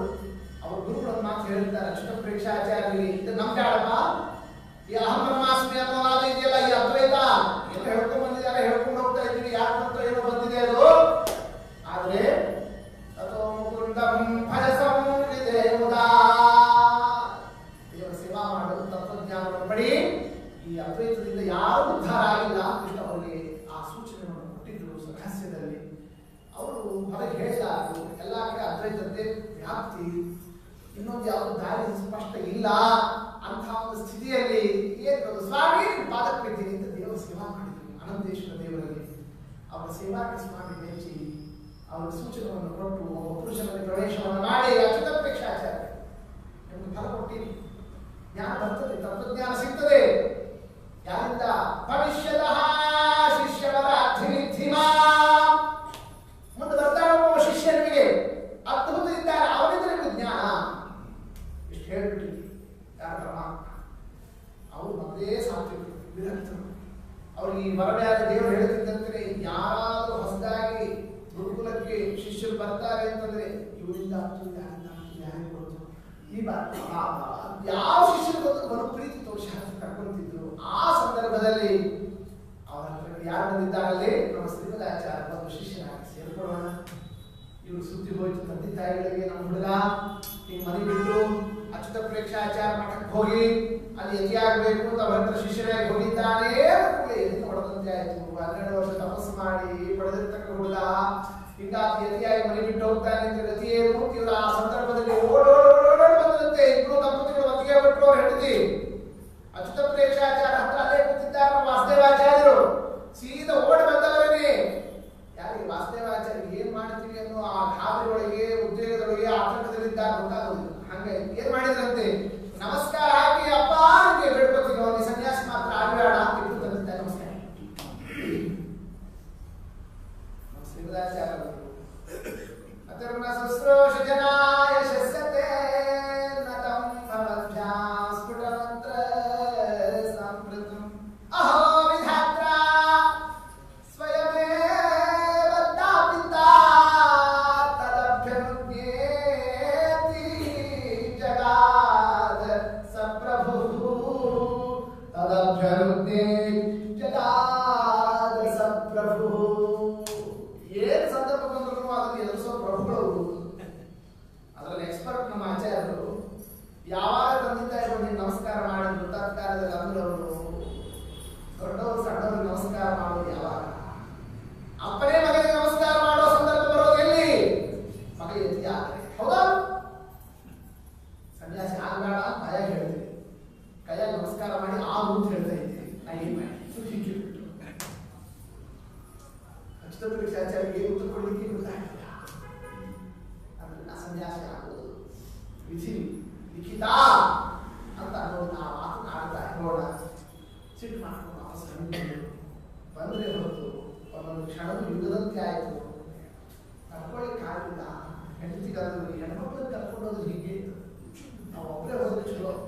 ಯಾಕೆಂದ್ರೆ ಹೆಂಗಸರು ಏನಾದ್ರು ಜೊತೆಗಿದ್ರು ಅಂತಂದ್ರೆ ಎಮೋಷನಲ್ ಆಗಿಬಿಡ್ತೀವಿ. ನಿನ್ನಿಂದ ನಮಗೆ ಹಿಂಗಾಯ್ತು, ಈಗ ನಾವು ಒಬ್ಬರೇ ಹೋಗ್ಬೇಕು ಯಾರು ಮತ್ತೊಂದು ಮದುವೆ ಬರ್ಬೋದು. ಆಗೋದಾಗ ಮತ್ತೊಂದು ಸ್ಥಳದಲ್ಲಿ ಮಿತ್ರಾವತಿ ದಾಟ್ಕೊಂಡು ಅಲ್ಲಿ ಇರ್ತಕ್ಕ ಸ್ಥಳವನ್ನು ಕೇಳ್ಕೊಂಡು ಅಲ್ಲಿ ಹೋದ್ರು. ಆ ಮಠದಲ್ಲಿ ಅಚ್ಯುತ ಪ್ರೇಕ್ಷಾಚಾರ್ಯ ಮದುವೆ ಆಗ್ಬಿಟ್ಟಿರೋಣ. ಸ್ವಲ್ಪ ಜೋರ ಮಾತಾಡೋದು, ಈಗ ನಮಸ್ಕಾರ ಮಾಡೋದು ಇದೆಲ್ಲ ಅಪ್ಪ ಅಣ್ಣ ತಮ್ಮಯ್ಯ ಹಂಗೆಲ್ಲ ಹೇಳ್ಕೋಬಾರ್ದು ಅಂತ ಹಿಂಗೆ ಆ ಸಂದರ್ಭದಲ್ಲಿ ಜೋರ ಮಾತಾಡು ಅಂತ ಇದ್ದಾರೆ. ಆ ಸಂದರ್ಭದಲ್ಲಿ ಒಂದ್ ವೇಳೆ ಏನಾದರೂ ಕೂಡ ಅಚ್ಯುತ ಪ್ರೇಕ್ಷಾಚಾರ್ಯ ನಮ್ಮ ಹುಡುಗ ಎಲ್ಲಿ ಆದ ಅಂತಂದ್ರೆ ನಾವು ಬಹಳ ಸಾಹಸ ಮಾಡ್ಬಿಟ್ಟೆ. ಸಾಹಸ ಅಂದ್ರೆ ಏನಾಗ್ತದೆ ಏನೋ ಅಚಾತುರ್ಯ ಅನಾಹುತಗಳು ಹೋಗ್ತಾವೆ ಅಂತ ಹಿಂಗೆ ಅಂದ್ರೆ ನಾವೇ ಪ್ರಾಣ ಬಿಡ್ತೀವೋ, ಇನ್ನೊಂದೇನೋ ಆಗ್ಬಿಡ್ತದೋ, ಮತ್ತೊಂದೇನೋ ಆಗ್ತದೋ, ಹೀಗೆಲ್ಲ ಹೆದರಿಕೆ ಹಾಕ್ತಕ್ಕ ಆ ಕ್ರಮದಲ್ಲಿ ಯಾರು ಮಾತನಾಡ್ತಾ ಇದ್ದಾರೆ? ಅಚ್ಯುತ ಪ್ರೇಕ್ಷಾಚಾರ್ಯ ಮಾತನಾಡಬೇಡ. ಅಲ್ಲಿ ಮದುವೆ ಕೂತಿದ್ರಲ್ಲ, ಸಾಹಸ ಮಾಡ್ತೀರಾ? ದೇವಸ್ಥಾನ ಸಾಹಸೋ ಅಥವಾ ಜನೇ ನಾನೇ ಸಾಹಸು, ನಾನು ಮುಂದೆ ನೀವೇನು ಸಾಹಸ ಮಾಡ್ತೀರಿ? ಹಿಂಗ ಆ ಸಂದರ್ಭದಲ್ಲಿ ಏನ್ ಮಾಡ್ತಾ ಇದ್ದಾರೆ ಅವರು? ಏನ್ ಸಾಹಸ ಮಾಡ್ತೀರಿ? ಪುರುಷ ಸಾಹಸೋ ಆಗ ಎತ್ತಿ ನೋಡ್ರಿ ಅಂತವ್ರಿಗೆ ಸಾಕಂತ ಏನ್ ಲಂಗೋಟಿ ಬಟ್ಟೆ ಹಾಕೋದು ಅಂತವ್ರನ್ನೇ ಅದನ್ನು ಕಟ್ಕೊಂಡ್ರು ಕಂಕಕ್ಕೆ ಲಂಗೋಟಿ ಹಾಕೊಂಡ್ರು ನೋಡ್ರಿ ಇತಿಹಾಸ ಏನ್ ಮಾಡ್ತೀವಿ ಮಾಡಿ ಕ್ಷಣವೇ ಹಿಂಗ ಶ್ರೀಮದಾಚಾರ್ಯ ಯಾವ ಪ್ರತಿಕ್ರಿಯೆ ವಾಸುದೇವಾಚಾರ್ಯ ಮಗ ತೋರಿಸ್ತಾ ಇದ್ದಾರೆ ಅಂದ್ರೆ ಲಂಗೋಟಿ ಮಠಗಳು ಹಾಕೊಂಡಿರ್ತಾರೆ. ಲಂಗೋಟಿ ಹಾಕೊಂಡು ಮಾತ್ರಕ್ಕೆ ಯಾಕೆ ನಮ್ಮ ಮದುವೆ ಇತಿಹಾಸ ಹಿಂಗಂತ ಲಂಗೋಟಿ ಹಾಕೊಳ್ಳೋದು ಮೌಂಜಿಗೆ ಲಂಗೋಟಿ ಹಾಕೊಂಡಿರ್ತಾರೆ ಮಠಗಳು ಗೊತ್ತಾಯ್ತು. ಇವರು ಬಟ್ಟೆಯಿಂದಲೇ ಏನ್ ಹಾಕೊಳ್ತಾರೆ, ಒಂದು ತಮ್ಮ ಆ ಉದಾರವನ್ನು ಮಾಡಿಕೊಂಡು ಅದಕ್ಕೆ ಲಂಗೋಟಿ ಹಾಕೊಳ್ಳೋರು ಯಾರಾಗಿರ್ತಾರೆ? ವ್ಯತ್ಯಾಸದಿಂದ ಆ ಅರ್ಥವನ್ನು ವಿವರಿಸ್ತಾರೆ. ಹಿಂಗ ಆ ಸಂದರ್ಭದಲ್ಲಿ ಅದನ್ನು ತೋರಿಸ್ತಾ ಇದ್ದಂತೆ ಅಂದ್ರು ಯಾಕೆ ಸುಮ್ಮನೆ ಹಿಂಗೆಲ್ಲ ಜೋರು ಮಾಡ್ತೀವಿ? ದೊಡ್ಡ ವಿವೇಕಿಗಳು ನಿಧಾನ ಮಾತಾಡ್ತೀವಿ. ಆಗ ಅವರನ್ನು ಬರಪ್ಪ ವಿವೇಕದಿಂದ ನಾನು ನೀನು ಕೇಳ್ತೀನಿ, ನೀನೊಂದು ತಿಳಿದವ ಇದೆಯಾ ಹೇಳು. ನಮಗೆ ಇಬ್ಬರು ಮಕ್ಕಳು ಹುಟ್ಟಿದ್ರು ಸಾಕು. ಮಗಳೊಬ್ಬಳಿದ್ದಾಳೆ, ಮದುವೆ ಆದ್ರೆ ಮತ್ತೊಂದು ಕಡೆಗೆ ಹೋಗ್ಬಿಡ್ತಾಳೆ. ಮನೇಲಿ ಇರೋರು ಯಾರು? ನಾವು ಬರೀ ಇಬ್ಬರು ಹುಡುಗರು ಇರ್ಲಿಕ್ಕೆ ಆಗ್ತದೆ. ವಯಸ್ಸಾದ್ರೆ ನಾವು ನೋಡ್ಕೊಳ್ಳಿಕ್ಕೆ ಮನೇಲಿ ಮಕ್ಕಳು ಇರ್ಬೇಕಷ್ಟೇ. ಅಷ್ಟೇ ತಾನೇ ನಿಮ್ಮ ವಿಚಾರ. ಸರಿ, ನಿಮ್ಮ ಪ್ರಾಬ್ಲಮ್ ನೀವು ಹೇಳಿ, ಆದ್ರೆ ನನ್ನ ವಿಚಾರ ನೀವು ಕೇಳಬೇಕು. ಹಿಂದೆ ಸನ್ಯಾಸಾಶ್ರಮ ತಗೋಬೇಕಾದ್ರೆ ಶಾಸ್ತ್ರ ಏನ್ ಹೇಳಿದೆ? ಅಪ್ಪ ಅಮ್ಮ ನೋಡ್ಕೊಳ್ಳೋ ವ್ಯವಸ್ಥೆ ಇರಬೇಕು. ಅಪ್ಪ ಅಮ್ಮ ಅವ್ರಿಗೆ ಮನೆ ಎಲ್ಲ ಮೇಂಟೈನ್ ಮಾಡಬೇಕು. ಅದಕ್ಕೆಲ್ಲ ಏನಾದರೂ ಒಂದಿಷ್ಟು ಫಿಕ್ಸೆಡ್ ಡಿಪಾಸಿಟ್ ಇರಬೇಕು ಅಥವಾ ಅಗ್ರಿಮೆಂಟ್ ಮೊದಲೇ ಮಾಡ್ಕೊಂಡ್ಬಿಡ್ಬೇಕು. ಈಗ 80 ಲಕ್ಷ ಕೊಡ್ರಿ, ಅಷ್ಟು ಕೊಡ್ರಿ, ಇಷ್ಟು ಕೊಡ್ರಿ ಅಂತ ತಗೊಳ್ಳಿಕ್ಕೂ ಅಗ್ರಿಮೆಂಟ್, ಬಿಡ್ಲಿಕ್ಕೂ ಅಗ್ರಿಮೆಂಟ್. ಈಗೆಲ್ಲ ಈಗ ಏನ್ ತಾತ್ಪರ್ಯ? ಇವೆಲ್ಲ ಸನ್ಯಾಸಾಶ್ರಮಕ್ಕೆ ಇರ್ತಕ್ಕಂತಹ ಅಂಶನೇ ಯಾವುದು ಅಲ್ಲ. ಸನ್ಯಾಸಾಶ್ರಮ ಅಂದ್ರೆ ಯದಾ ವಿರಕ್ತಃ ಪುರುಷ ಪ್ರಜಾಯತೆ, ಯದಾ ವಿರಕ್ತಃ ಪುರುಷ ಪ್ರಜಾಯತೆ ತದೈವ ಸನ್ಯಾಸ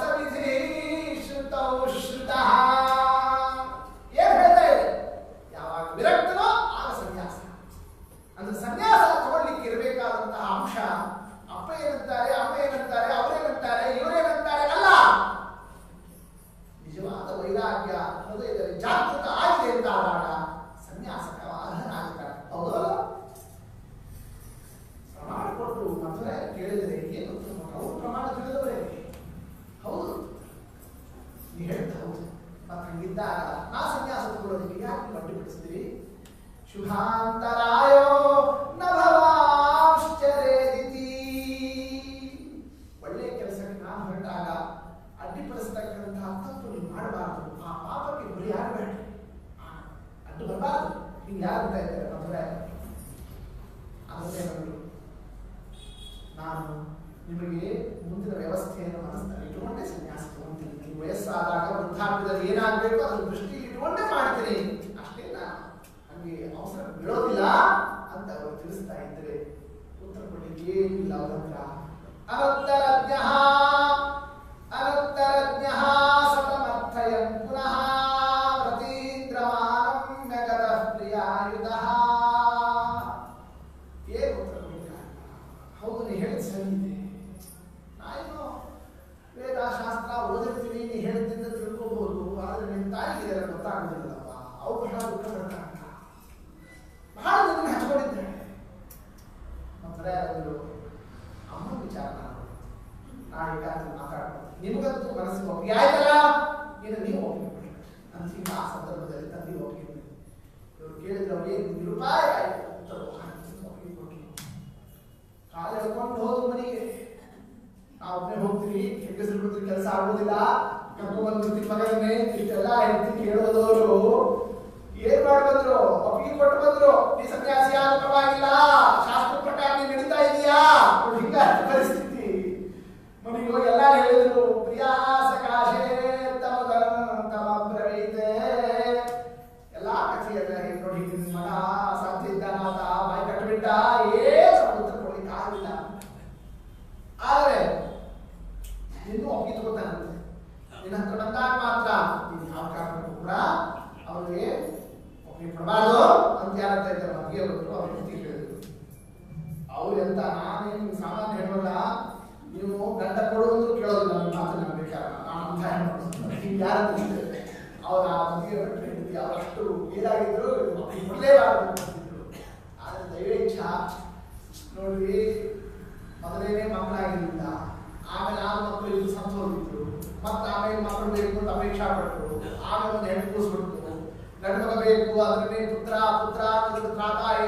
ಸಹಿ ಪುತ್ರನಾಮ ಒಳ್ಳೆ ಸತ್ಪುತ್ರನ ಪಡಿಬೇಕು, ಜ್ಞಾನ ಪುತ್ರನ ಪಡಿಬೇಕು ಸಂಕಲ್ಪವನ್ನು ಮಾಡಿದ್ರು. 12 ವರ್ಷ ತಪಸ್ಸು ಮಾಡಿದ್ರು. ಆಮೇಲೆ ಮಕ್ಕಳೇ ಆಗಿಬಿಟ್ಟಿದ್ರು. ಇವ್ರು ಹುಟ್ಟಿ 12 ವರ್ಷ ಆಯಿತು. ಆಮೇಲೆ ಮತ್ತೆ ಗರ್ಭಿಣಿ ಆಯಿತು. ಏನು ದೈವೇಚ್ಛೆ, ಏನಾದ್ರು ವಿಚಿತ್ರ. ಆ ಸಂದರ್ಭದಲ್ಲಿ ಮತ್ತೊಬ್ಬ ಪುತ್ರನನ್ನು ಪಡಿತಾ ಇದ್ದಾರಂತೆ. ಆ ಹುಟ್ಟಿರ್ತಕ್ಕಂಥವರೇನೆ ಸುಭಕ್ತಿಮಾನ್ ವಿಶ್ವವಿದೋ ಭವತೆ ವಿಶಾಚರಾರೇ ಲಕ್ಷ್ಮಣ ಪುರಾ. ಯಾವ ರೀತಿಯಲ್ಲಿ ರಾಮದೇವರಿಗೆ ಲಕ್ಷ್ಮಣನೋ, ಭೀಮಸೇನ ದೇವರಿಗೆ ಅರ್ಜುನನೋ, ಅದರಂತೆಯೇ ನಮ್ಮ ಮಧುರಾಯರಿಗೆ ಎಂಥ ತಮ್ಮ ಅನುರೂಪ. ಅದರಂತೆಯೇ ಅವರೇ ಒಂದು ದೃಷ್ಟಿ ತೀರ್ಥರು ಅಂತ ಆಗಿದ್ದಾರೆ ಮಹಾನುಭಾವರು. ಅಂಥವರು ಅವತಾರ ಆಗೋಣ. ತಮ್ಮ ಹುಟ್ಟಿದ್ದಾರೆ ಸುದ್ದಿ ಬರ್ತಿತ್ತಂದ್ರೆ ಓಡಿ ಬಂದರು. ಈಗ ನೋಡಿ ನಮ್ಮ ಆಚಾರ ಬಂದವರೇನೆ. ಆಗ ಆ ಸಂದರ್ಭದಲ್ಲಿ ತಾಯಿ ಹತ್ತಿ ಏಕಾಂತದಲ್ಲಿ ಮಾತನಾಡ್ತಾವ. ಈಗ ಮಗ ಹುಟ್ಟಿದ್ದಾನೆ, ನಿಮ್ಮ ನೋಡ್ಕೊಳ್ಳಿಕ್ಕೆ ಮತ್ತೊಬ್ಬ ಇದ್ದಾನೆ. ಇದು ನೀವು ನನ್ನ ಸನ್ಯಾಸಕ್ಕೆ ಅಡ್ಡಿಪಡಿಸಬಾರ್ದು, ಇದು ನಮಗೆ ಒಪ್ಪಿಗೆ ಕೊಡಬೇಕು. ಈಗ ಆ ಸಂದರ್ಭದಲ್ಲಿ ಹೇಳ್ತಾ ಇದ್ರೆ ಅವರನ್ನು ಹೌದಪ್ಪ ನೀನು ಹೇಳಿದ್ದೆಲ್ಲ ಸರಿ. ಈಗ ನಾವು ನೋಡ್ಕೊಳ್ಳಿಕ್ಕೆ ನಮ್ಮ ಮಗನೂ ಆದ. ಆದ್ರೆ ನಿಂತ ನೀ ಎಷ್ಟು ಚೆನ್ನಾಗಿದೆಯಾ ಅರ್ಥ ಆಗ್ತಾರ. ಯಾಕೆ ಇವರು 32 ಲಕ್ಷಣ, ಆ ಸಂಪೂರ್ಣ ಲಕ್ಷಣ 32 ಲಕ್ಷಣ ಇನ್ನೊಬ್ಬರು ಬರಲಿಕ್ಕೆ ಸಾಧ್ಯ ಇಲ್ಲ. ಅವರು ಹೇಳ್ತಾರೆ ರತ್ನವೇ, ಆದ್ರೆ ಇದು ಸಾಮಾನ್ಯ ರತ್ನ, ರತ್ನರಾಜ ಅಂತಹ ರತ್ನರಾಯ. ಆ ಒಂದು ರೂಪವನ್ನು ನೋಡಿ ಆ ಸಂದರ್ಭದಲ್ಲಿ ತಾಯಿ ಮಾತನಾಡಿದಾಗ ಇದು ಮೋಹ. ಮೊದಲಂದಿದ್ರೆ ಒಂದು ಅರ್ಥ ಇತ್ತು, ನೋಡ್ಕೊಳ್ಳೋರು ಯಾರು. ಈಗ ಹೇಳೋ ಮಾತಿದೆಯಲ್ಲ, ಮಗ ಅಂತ ಮೋಹದಿಂದ ನೋಡ್ತಾ ಇದ್ದಾರೆ. ಇದು ಪ್ರೇಮ. ಯಾರಾದರೂ ಮನೆಯಲ್ಲಿರ್ತಕ್ಕ ದೊಡ್ಡವರು, ತಂದೆ ತಾಯಿಗಳು, ಹಿರಿಯರಾದವರು ಮೋಹಕ್ಕೆ ಒಳಗಾಗಿ ಧರ್ಮ ಕಾರ್ಯಕ್ಕೆ ಅವರು ಅಡ್ಡಿಪಡಿಸತಕ್ಕಂತಹ ಸನ್ನಿವೇಶ ಬಂದರೆ ಆಗ ಅವ್ರ ಹಿರಿಯರು ಅವ್ರು ಹೇಳಿದ್ದೆಲ್ಲ ಕೇಳಬೇಕು ಎಂಬತಕ್ಕಂಥದ್ದು ಅಲ್ಲ. ಅದನ್ನು ಜಗತ್ತಿಗೆ ತೋರಿಸ್ತಾ ಇದ್ದ ರಾಜ. ತಾಯಿ ಬಂದರು, ನನಗೆ ಹಿಂದಿನ ಅಡ್ಡಿಪಡಿಸಿದೆ ಅಂತಂದ್ರೆ ಇನ್ನು ಮುಂದೆ ನಿಮ್ಮ ಕಣ್ಣಿಗೆ ಕಾಣಿಸ್ತಿರೋ ಅಲ್ಲ ಅಂತ ಹೆದರಿಕೆ. ಅವ್ರು ಹೆದರು ಕರೆಯಪ್ಪ ಮಗ 1 ವರ್ಷ ಇದ್ದಾಗ ಎತ್ತಿಪಾಲ ಹಿಡ್ಕೊಂಡು ಬೆಳಗ್ಗೆ ಸಾಯಂಕಾಲ ತನಕ ಬಿಟ್ಟು ಹೋಗಿದ್ದ ನಮಗೆ ಈಗ 11 ವರ್ಷ ಆದ್ಮೇಲೆ ಏನ್ ಮಾಡ್ತಾರೆ ಅಂತ ಕಣ್ಣಿಗೆ ಕಾಣಿಸ್ತಾರೆ ಹೋಗ್ಬಿಡ್ತಾರೆ ಏನ್ ಭಾಗಿಗೆ ಹಾಡ್ಬಿಡ್ತಾನ ಅಥವಾ ಏನಾಗ್ಬಿಡ್ತಾನೋ ಎಲ್ಲೋ ಒಂದ್ ಕಡೆ ಯತಿಯಾದ ನೋಡಿ ಸಿಗ್ತಿರ್ತಾನಲ್ಲ ಅಂತ ಹೀಗೆ ಹೆದರ್ಕೊಂಡು ಏನ್ ಮಾಡಿದಂತೆ ಆ ಸಂದರ್ಭದಲ್ಲಿ ಶುಭ ಆಯ್ತಪ್ಪ ಏನ್ ಮಾಡ್ತೀವಿ ಮಾಡೋಣ ಅಂತ ಅಡ್ಡಿಪಡಿಸೋದಿಲ್ಲ ಇಷ್ಟು ಆ ಒಪ್ಪಿಗೆಯಲ್ಲಿ ಸೌಂಡ್ ಸ್ಪೀಕರ್ ಅವರಿಂದ ಕೊಟ್ಟಿರೋಣ ಕಾರಣ ಸಾ ಶುಭ ಏನ್ ಚಂದ ಶಬ್ದ ಹಾಕ್ತಾರೆ ನೋಡಿ ಬಂದಿದ್ದಲ್ಲಿ ಸಾ ಶುಭ ಬಹಳ ಯೋಗ್ಯರು ಅವರು ಕೂಡ ಯಾರೋ ಧರ್ಮಪತ್ನಿಯರು ಏನೋ ಒಂದು ಆ ಮನಸ್ಸಿನ ಒತ್ತಡದಿಂದ ಹಾಗೆ ಮಾತನಾಡಿದ್ರೆ ಹೊರತು ಒಳಗಿದ್ದ ಅವರ ಸಾಂಖ್ಯಿಕರು ಸಜ್ಜನರು ಧರ್ಮಿಷ್ಠರು ಹಿಂಗೆ ಆಚಾರ್ಯ ಸನ್ಯಾಸಕ್ಕೆ ಅಡ್ಡಿಪಡಿಸ್ತೇನೆ ಅವ್ರು ಯಾವಾಗ ಇಷ್ಟು ತಮ್ಮ ಒಪ್ಪಿಗೆಯನ್ನು ಕೊಟ್ಟರು ಇದು ಒಂದು ತತ್ವವನ್ನು ಜಗತ್ತಿಗೆ ಆಚಾರ್ಯ ತಿಳಿಸಿಕೊಟ್ರು ಹಿರಿಯರು ಅವ್ರಿಗೆ ಒಪ್ಪದೇ ಇದ್ದಾಗ ಅವರನ್ನು ಯಾವ ಕ್ರಮದಿಂದ ಧರ್ಮ ಮಾರ್ಗಕ್ಕೆ ಒಪ್ಪಿಸಬೇಕು ಅನ್ನೋ ಒಂದು ದಾರಿಯನ್ನು ತೋರಿಸ್ತಾ ಇರೋಣ ಆಮೇಲೆ ಅಚ್ಯುತ ಪ್ರೇಕ್ಷಾಚಾರ್ಯ ಹತ್ರ ಬಂದು ಆಗ ಶುಭ ಮುಹೂರ್ತದಲ್ಲಿ ಆಗ ಕ್ರಿಯಾಕಲಾಪಗಳನ್ನೆಲ್ಲವನ್ನು ನಡೆಸ್ತಾ ಆಗ ಅವರಿಗೆ ಸನ್ಯಾಸವನ್ನು ನೀಡತಕ್ಕ ಆ ಸಂದರ್ಭದಲ್ಲಿ ಸನ್ಯಾಸ ಅಂದ್ರೆ ಸರ್ವಸ್ವವನ್ನು ತ್ಯಾಗವನ್ನು ಮಾಡಿಬಿಡ್ತಾರೆ ಎಲ್ಲ ಗುರುಗಳಿಂದ ಪ್ರದತ್ತವಾದ ಹೊಸ ವಸ್ತ್ರ ಹೊಸ ಬಟ್ಟಿ ಹೊಸ ಹೆಸರು ಪೂರ್ಣಬೋಧ ಇತ್ಯವಶ್ಯನ ಉದಾರೂರ್ಯಶಾಹಿ ಕೇವಲಂ ನಾಮಕರಣವನ್ನು ಮಾಡ್ತಾ ಇದ್ದಾರೆ ಪೂರ್ಣಬೋಧ ಪೂರ್ಣ ಪ್ರಜ್ಞರು ನಾಮಕರಣವನ್ನು ಮಾಡಿದ್ರು ಅಷ್ಟಪ್ರೇಕ್ಷಾಚಾರ್ಯ ದೇವತೆಗಳು ಏನ್ ಚಂದ ದಶಪ್ರಮತಿ ಜನಯಂತ ವೇದ ಹೇಳ್ತಾ ಇದೆ ದಶಪ್ರಮತಿಗಳು ಅಂತ ದಶ ಅಂದ್ರೆ ಪೂರ್ಣ ಪ್ರಮತಿ ಅಂದ್ರೆ ಪ್ರಜ್ಞಾ ಆ ದಶಪ್ರಮತಿ ಅಂತ ವೇದ ಹೇಳುವ ಹೆಸರನ್ನೇ ಇವ್ರ ಬಾಯಿಗೆ ದೇವರು ಪೂರ್ಣ ಪ್ರಜ್ಞಾ ಅಂತ ನುಡಿಸ್ತಾ ಇದ್ದಾನೆ ಅಂದ್ರೆ ವೇದ ಹೇಳಿದ್ದನ್ನೇ ಇವ್ರ ಬಾಯಿಂದ ಬಂತು ಅಂತ ಅವರು ಉದ್ಗಾರ ನೋಡಿ ಮುಗುರ್ತಾ ಇರುತ್ತೆ ಹಸ್ತಾ ಬಂದಿದ್ದಾರಂತೆ ಶಿಷ್ಯರಂತೆ ಚಂದ ಇದ್ದಾರಂತೆ ಏನ್ ಲಕ್ಷಣ ಅಂತೇಳು ಏನ್ ನೋಡ್ತಾನೆ ಅಂತ ಅನಿಸ್ತದೆ ಹಂಗಿದ್ದಾರಂತೆ ಅದು ನೋಡಿ ಜನ ಸೇರ್ಬಿಟ್ಟಿರುತ್ತೆ ಯಾರು ನೋಡಿದ್ರೆ ನಮ್ಮ ಮಧುರಾಗ ಆ ರೂಪವನ್ನು ನೋಡಿಕ್ಕೆ ಅವನಿಗೆ ಒಂದು ಏನಾದರೂ ಕೂಡ ರಸ ಅಲಂಕಾರನ ಆಭರಣ ಸ್ಮೋನ ಪೌಡರ ಏನಾದರೂ ಕೂಡ ಅಂಗರಾಗದ ನಿರಂಗರಾಗಂ ಮುಖರಾಗ ವರ್ಜಿತಂ ವಿಭೂಷಣಂ ವಿಷ್ಟಭೂಷಣ ಆಯಿತು ಬರೇ ಒಂದು ನೋಡಿ ಇಷ್ಟು ಇಟ್ಕೊಂಡು ಹೆಜ್ಜೆ ಇಟ್ಕೊಂಡು ಹಿಂಗ ಆಚಾರ ಓಡಾಡ್ತಾ ಇದ್ರೆ ಸ್ವಭಾವ ಶೋಭಾ ಅನುಪಮೇತಿ ಜಂತವಃ ಶೋಭೆ ಭೂಷಣ ಸೌಂದರ್ಯ ಹೊರಗಿರತಕ್ಕ ವಸ್ತುಗಳಿಂದ ಅಲ್ಲ ದೇವರು ಒಳಗೆ ಇಟ್ಟಿರಬೇಕು ಸ್ವಾಭಾವಿಕ ಸೌಂದರ್ಯಕ್ಕೆ ಮಹತ್ವ ಅಂತ ಎಲ್ಲರೂ ಕೂಡ ಉದ್ಗಾರವನ್ನು ತೆಗಿತಾ ಇದ್ದಾರೆ ಸನ್ಯಾಸಾಶ್ರಮದ ರೀತಿ ನೀತಿಗಳನ್ನು ಕಲಿಸ್ಲಿಕ್ಕೆ ಅಂತ ಬಂದಿರುತ್ತೆ ಅಚ್ಯುತ ಪ್ರೇಕ್ಷಾಚಾರ ನೋಡಪ್ಪ ಸನ್ಯಾಸ ಧರ್ಮ ಹೀಗೆ ಅಂತ ಹೇಳಲಿಕ್ಕೆ ಬಂದ್ರೆ ಅವರೇ ಕಲಿಯೋಗ ಹೋಗ್ಬಿಡ್ತಂತೆ ಈಗ ಆಚಾರ ಸನ್ಯಾಸ ಧರ್ಮವನ್ನು ಅವರು ತೋರಿಸ್ತಕ್ಕಂತಹ ವಿಧಾನ ದೇವರ ಹತ್ರ ಕರ್ಕೊಂಡು ಹೋಗಿ ಸ್ವಾಮಿ ಹೊಸ ಶಿಷ್ಯ ಉದ್ಧಾರ ಮಾಡು ಅನುಗ್ರಹ ಮಾಡು ಅಂತ ನಮಸ್ಕಾರ ಮಾಡಿಸಿದ್ರೆ ದೇವರು ಬಂದೇ ಬಿಟ್ಟು ಆನಂದೇಶ್ವರರು ಪುರುಷರಲ್ಲಿ ಪ್ರವೇಶ ಆಗಿ ಅಚ್ಯುತ ಪ್ರೇಕ್ಷಾಚಾರ್ಯ ನೀವು ತಪಸ್ಸು ಮಾಡಿದ್ರೆ ನೀವು ಮುಂದೆ ಶಿಷ್ಯ ಸಿಗ್ತಾನೆ ಅಂತ ಹೇಳಿದ್ನಲ್ಲ ಅವನಿಗೆ ಜ್ಞಾನ ಆ ಶಿಷ್ಯ ಯಾರು ಗೊತ್ತಿರ್ತದೆ ಹಿಂಗ ಆ ಸಂದರ್ಭದಲ್ಲಿ ಅನಂತೇಶ್ವರ ಸೂಚನೆ ಕೊಟ್ಟಿದ್ದು ಮತ್ತಷ್ಟು ಪರಮಾನಂದ ಆಯ್ತು ಅವರಿಗೆ ಅಚ್ಯುತ ಪ್ರೇಕ್ಷಾಚಾರ್ಯರಿಗೆ ದೇವರ ಅನುಗ್ರಹ ಸಿಕ್ತು ಅಂದ ಮೇಲೆ ಕೂತ್ರೆ ನಿಂತು ಎದ್ರೆ ಹೋದ್ರೆ ಬಂದ್ರೆ ಏನ್ ಮಾಡಿದ್ರು ಕೂಡ ಮಧುರೆ ಆಗಿ ಬಿಟ್ಟಿರ್ತಿರ್ಲಿಲ್ಲ ಯಾವ ಅಚ್ಯುತ ಪ್ರೇಕ್ಷಾಚಾರ್ಯ ನೋಡೋದು ಸ್ವಲ್ಪ ಇದೇನ್ರಿ ಬ್ರಾಹ್ಮಣ ಇಷ್ಟು ವಯಸ್ಸಾದ್ಮೇಲೆ ಮುದುಕಾಗಿ ಈಗ ಯಾವ ಈ ಹುಡುಗನ ಬಹಳ ಹಚ್ಕೊಂಡು ಯಾವಾಗಲೂ ಮಧುರೆ ಇವ್ರ ಹತ್ರನೇ ಬರ್ತಾನೆ ಇವ್ರ ಹತ್ರನೇ ಹೋಗ್ತಾನೆ ಇವ್ರ ಹತ್ರನೇ ಕೊಡ್ತಾನೆ ಯತಿಗಳಿಗೆಲ್ಲ ಇಷ್ಟು ಮೋಹ ಇರಬಾರ್ದು ಬೇರೆಯವ್ರ ಮೇಲೆ ಅಂತ ಅಷ್ಟು ಮೋಹ ಮಮತೆಯಂತೆ ಯಾರ ಮೇಲೆ ಶ್ರೀಮದಾಚಾರ್ಯ ಅವ್ರು ತೋರಿಸ್ತಾ ಇದ್ರೆ ಅದು ಪಂಡಿತಾಚಾರ್ಯ ಅಂದ್ರು ಅಸಂಗಭೂಷ ಸಾಧು ಸಂಗೀತ ವೈರಾಗ್ಯಕ್ಕೆ ಭೂಷಣ ಸಜ್ಜನ ಸಹವಾಸ ಆದ್ರಿಂದ ಮಧುರಾಯರಂತಹ ಸಜ್ಜನರು ಯಾರಿದ್ದಾರೆ ಸುಮ್ಮನೆ ವೈರಾಗ್ಯ ಅಂದ್ರೆ ಎಲ್ಲರೂ ಬಿಟ್ಬಿಡೋದಲ್ಲ ಅಯೋಗ್ಯರು ಬಿಡೋದು ವೈರಾಗ್ಯ ಅಂತಾರೆ ಯೋಗ್ಯರು ಮತ್ತಷ್ಟು ಹಚ್ಕೋಬೇಕು ಅದೇ ವೈರಾಗ್ಯಕ್ಕೆ ಭೂಷಣ ಅಂತಹ ಮಾತು ಅವರು ಸಜ್ಜನರು ಮಧುರಾಯರಂತ ಅವರು ಸದಾ ಇರೋಣ ಆದ್ರೆ ಇವರು ಒಂದ್ ಕಡೆ ಇರೋರ ಇವ್ರು ಹೊರಡ್ತಾರೆ ಎಲ್ಲಿ ಗಂಗಾ ಸ್ನಾನಕ್ಕೆ ಯಾಕೆ ಸನ್ಯಾಸಿಗಳಾದ ಕೂಡ ಗಂಗಾ ಸ್ನಾನ ಮಾಡಬೇಕು ನಾ ಗಂಗಾಕ್ಕೆ ಹೋಗ್ತೀನಿ ಅಚ್ಯುತ ಪ್ರೇಕ್ಷಾಚಾರ್ಯ ಎದನ್ನೇ ಹೊಡೆದ್ರು ಇದೇನು ಬಂತಪ್ಪ ನಿನ್ನೆ ದಿವಸ ಸನ್ಯಾಸ ಆಗಿದೆ ಈಗಾಗಲೇ ಸನ್ಯಾಸ ಹೊರಟು ಬಿಡ್ತೀನಿ ಅಂತಾರೆ ಇವರು ಹುಡುಗ ಇವರೊಬ್ಬರನ್ನ ಹೆಂಗ್ ಕಳಿಸ್ತೀನಿ ನಾನು ಮತ್ತೊಬ್ಬ ಅನಂತೇಶ್ವರ ದೇವರು ಪ್ರದಕ್ಷಿಣೆ ನಮಸ್ಕಾರ ಆಯ್ತು ದೇವರು ಬೇಡ್ಕೊಂಡ್ರು ಸ್ವಾಮಿ ಹಿಂಗ್ ಹೋಗ್ತಾ ಇರ್ತೆ ಶಿಷ್ಯರನ್ನು ಕಳಿಸ್ದವರು ನೀನೆ ಈಗ ಮತ್ತೆ ಅವ್ರು ಹೋಗ್ತಾ ಇದ್ದಾರೆ ಏನ್ ಮಾಡಿ ಮತ್ತೆ ದೇವರು ಬಂದ ಒಬ್ಬ ಪುರುಷನ ಪ್ರವೇಶ ಮಾಡ್ತಾ ಇತಸ್ತೃತೀಯೇ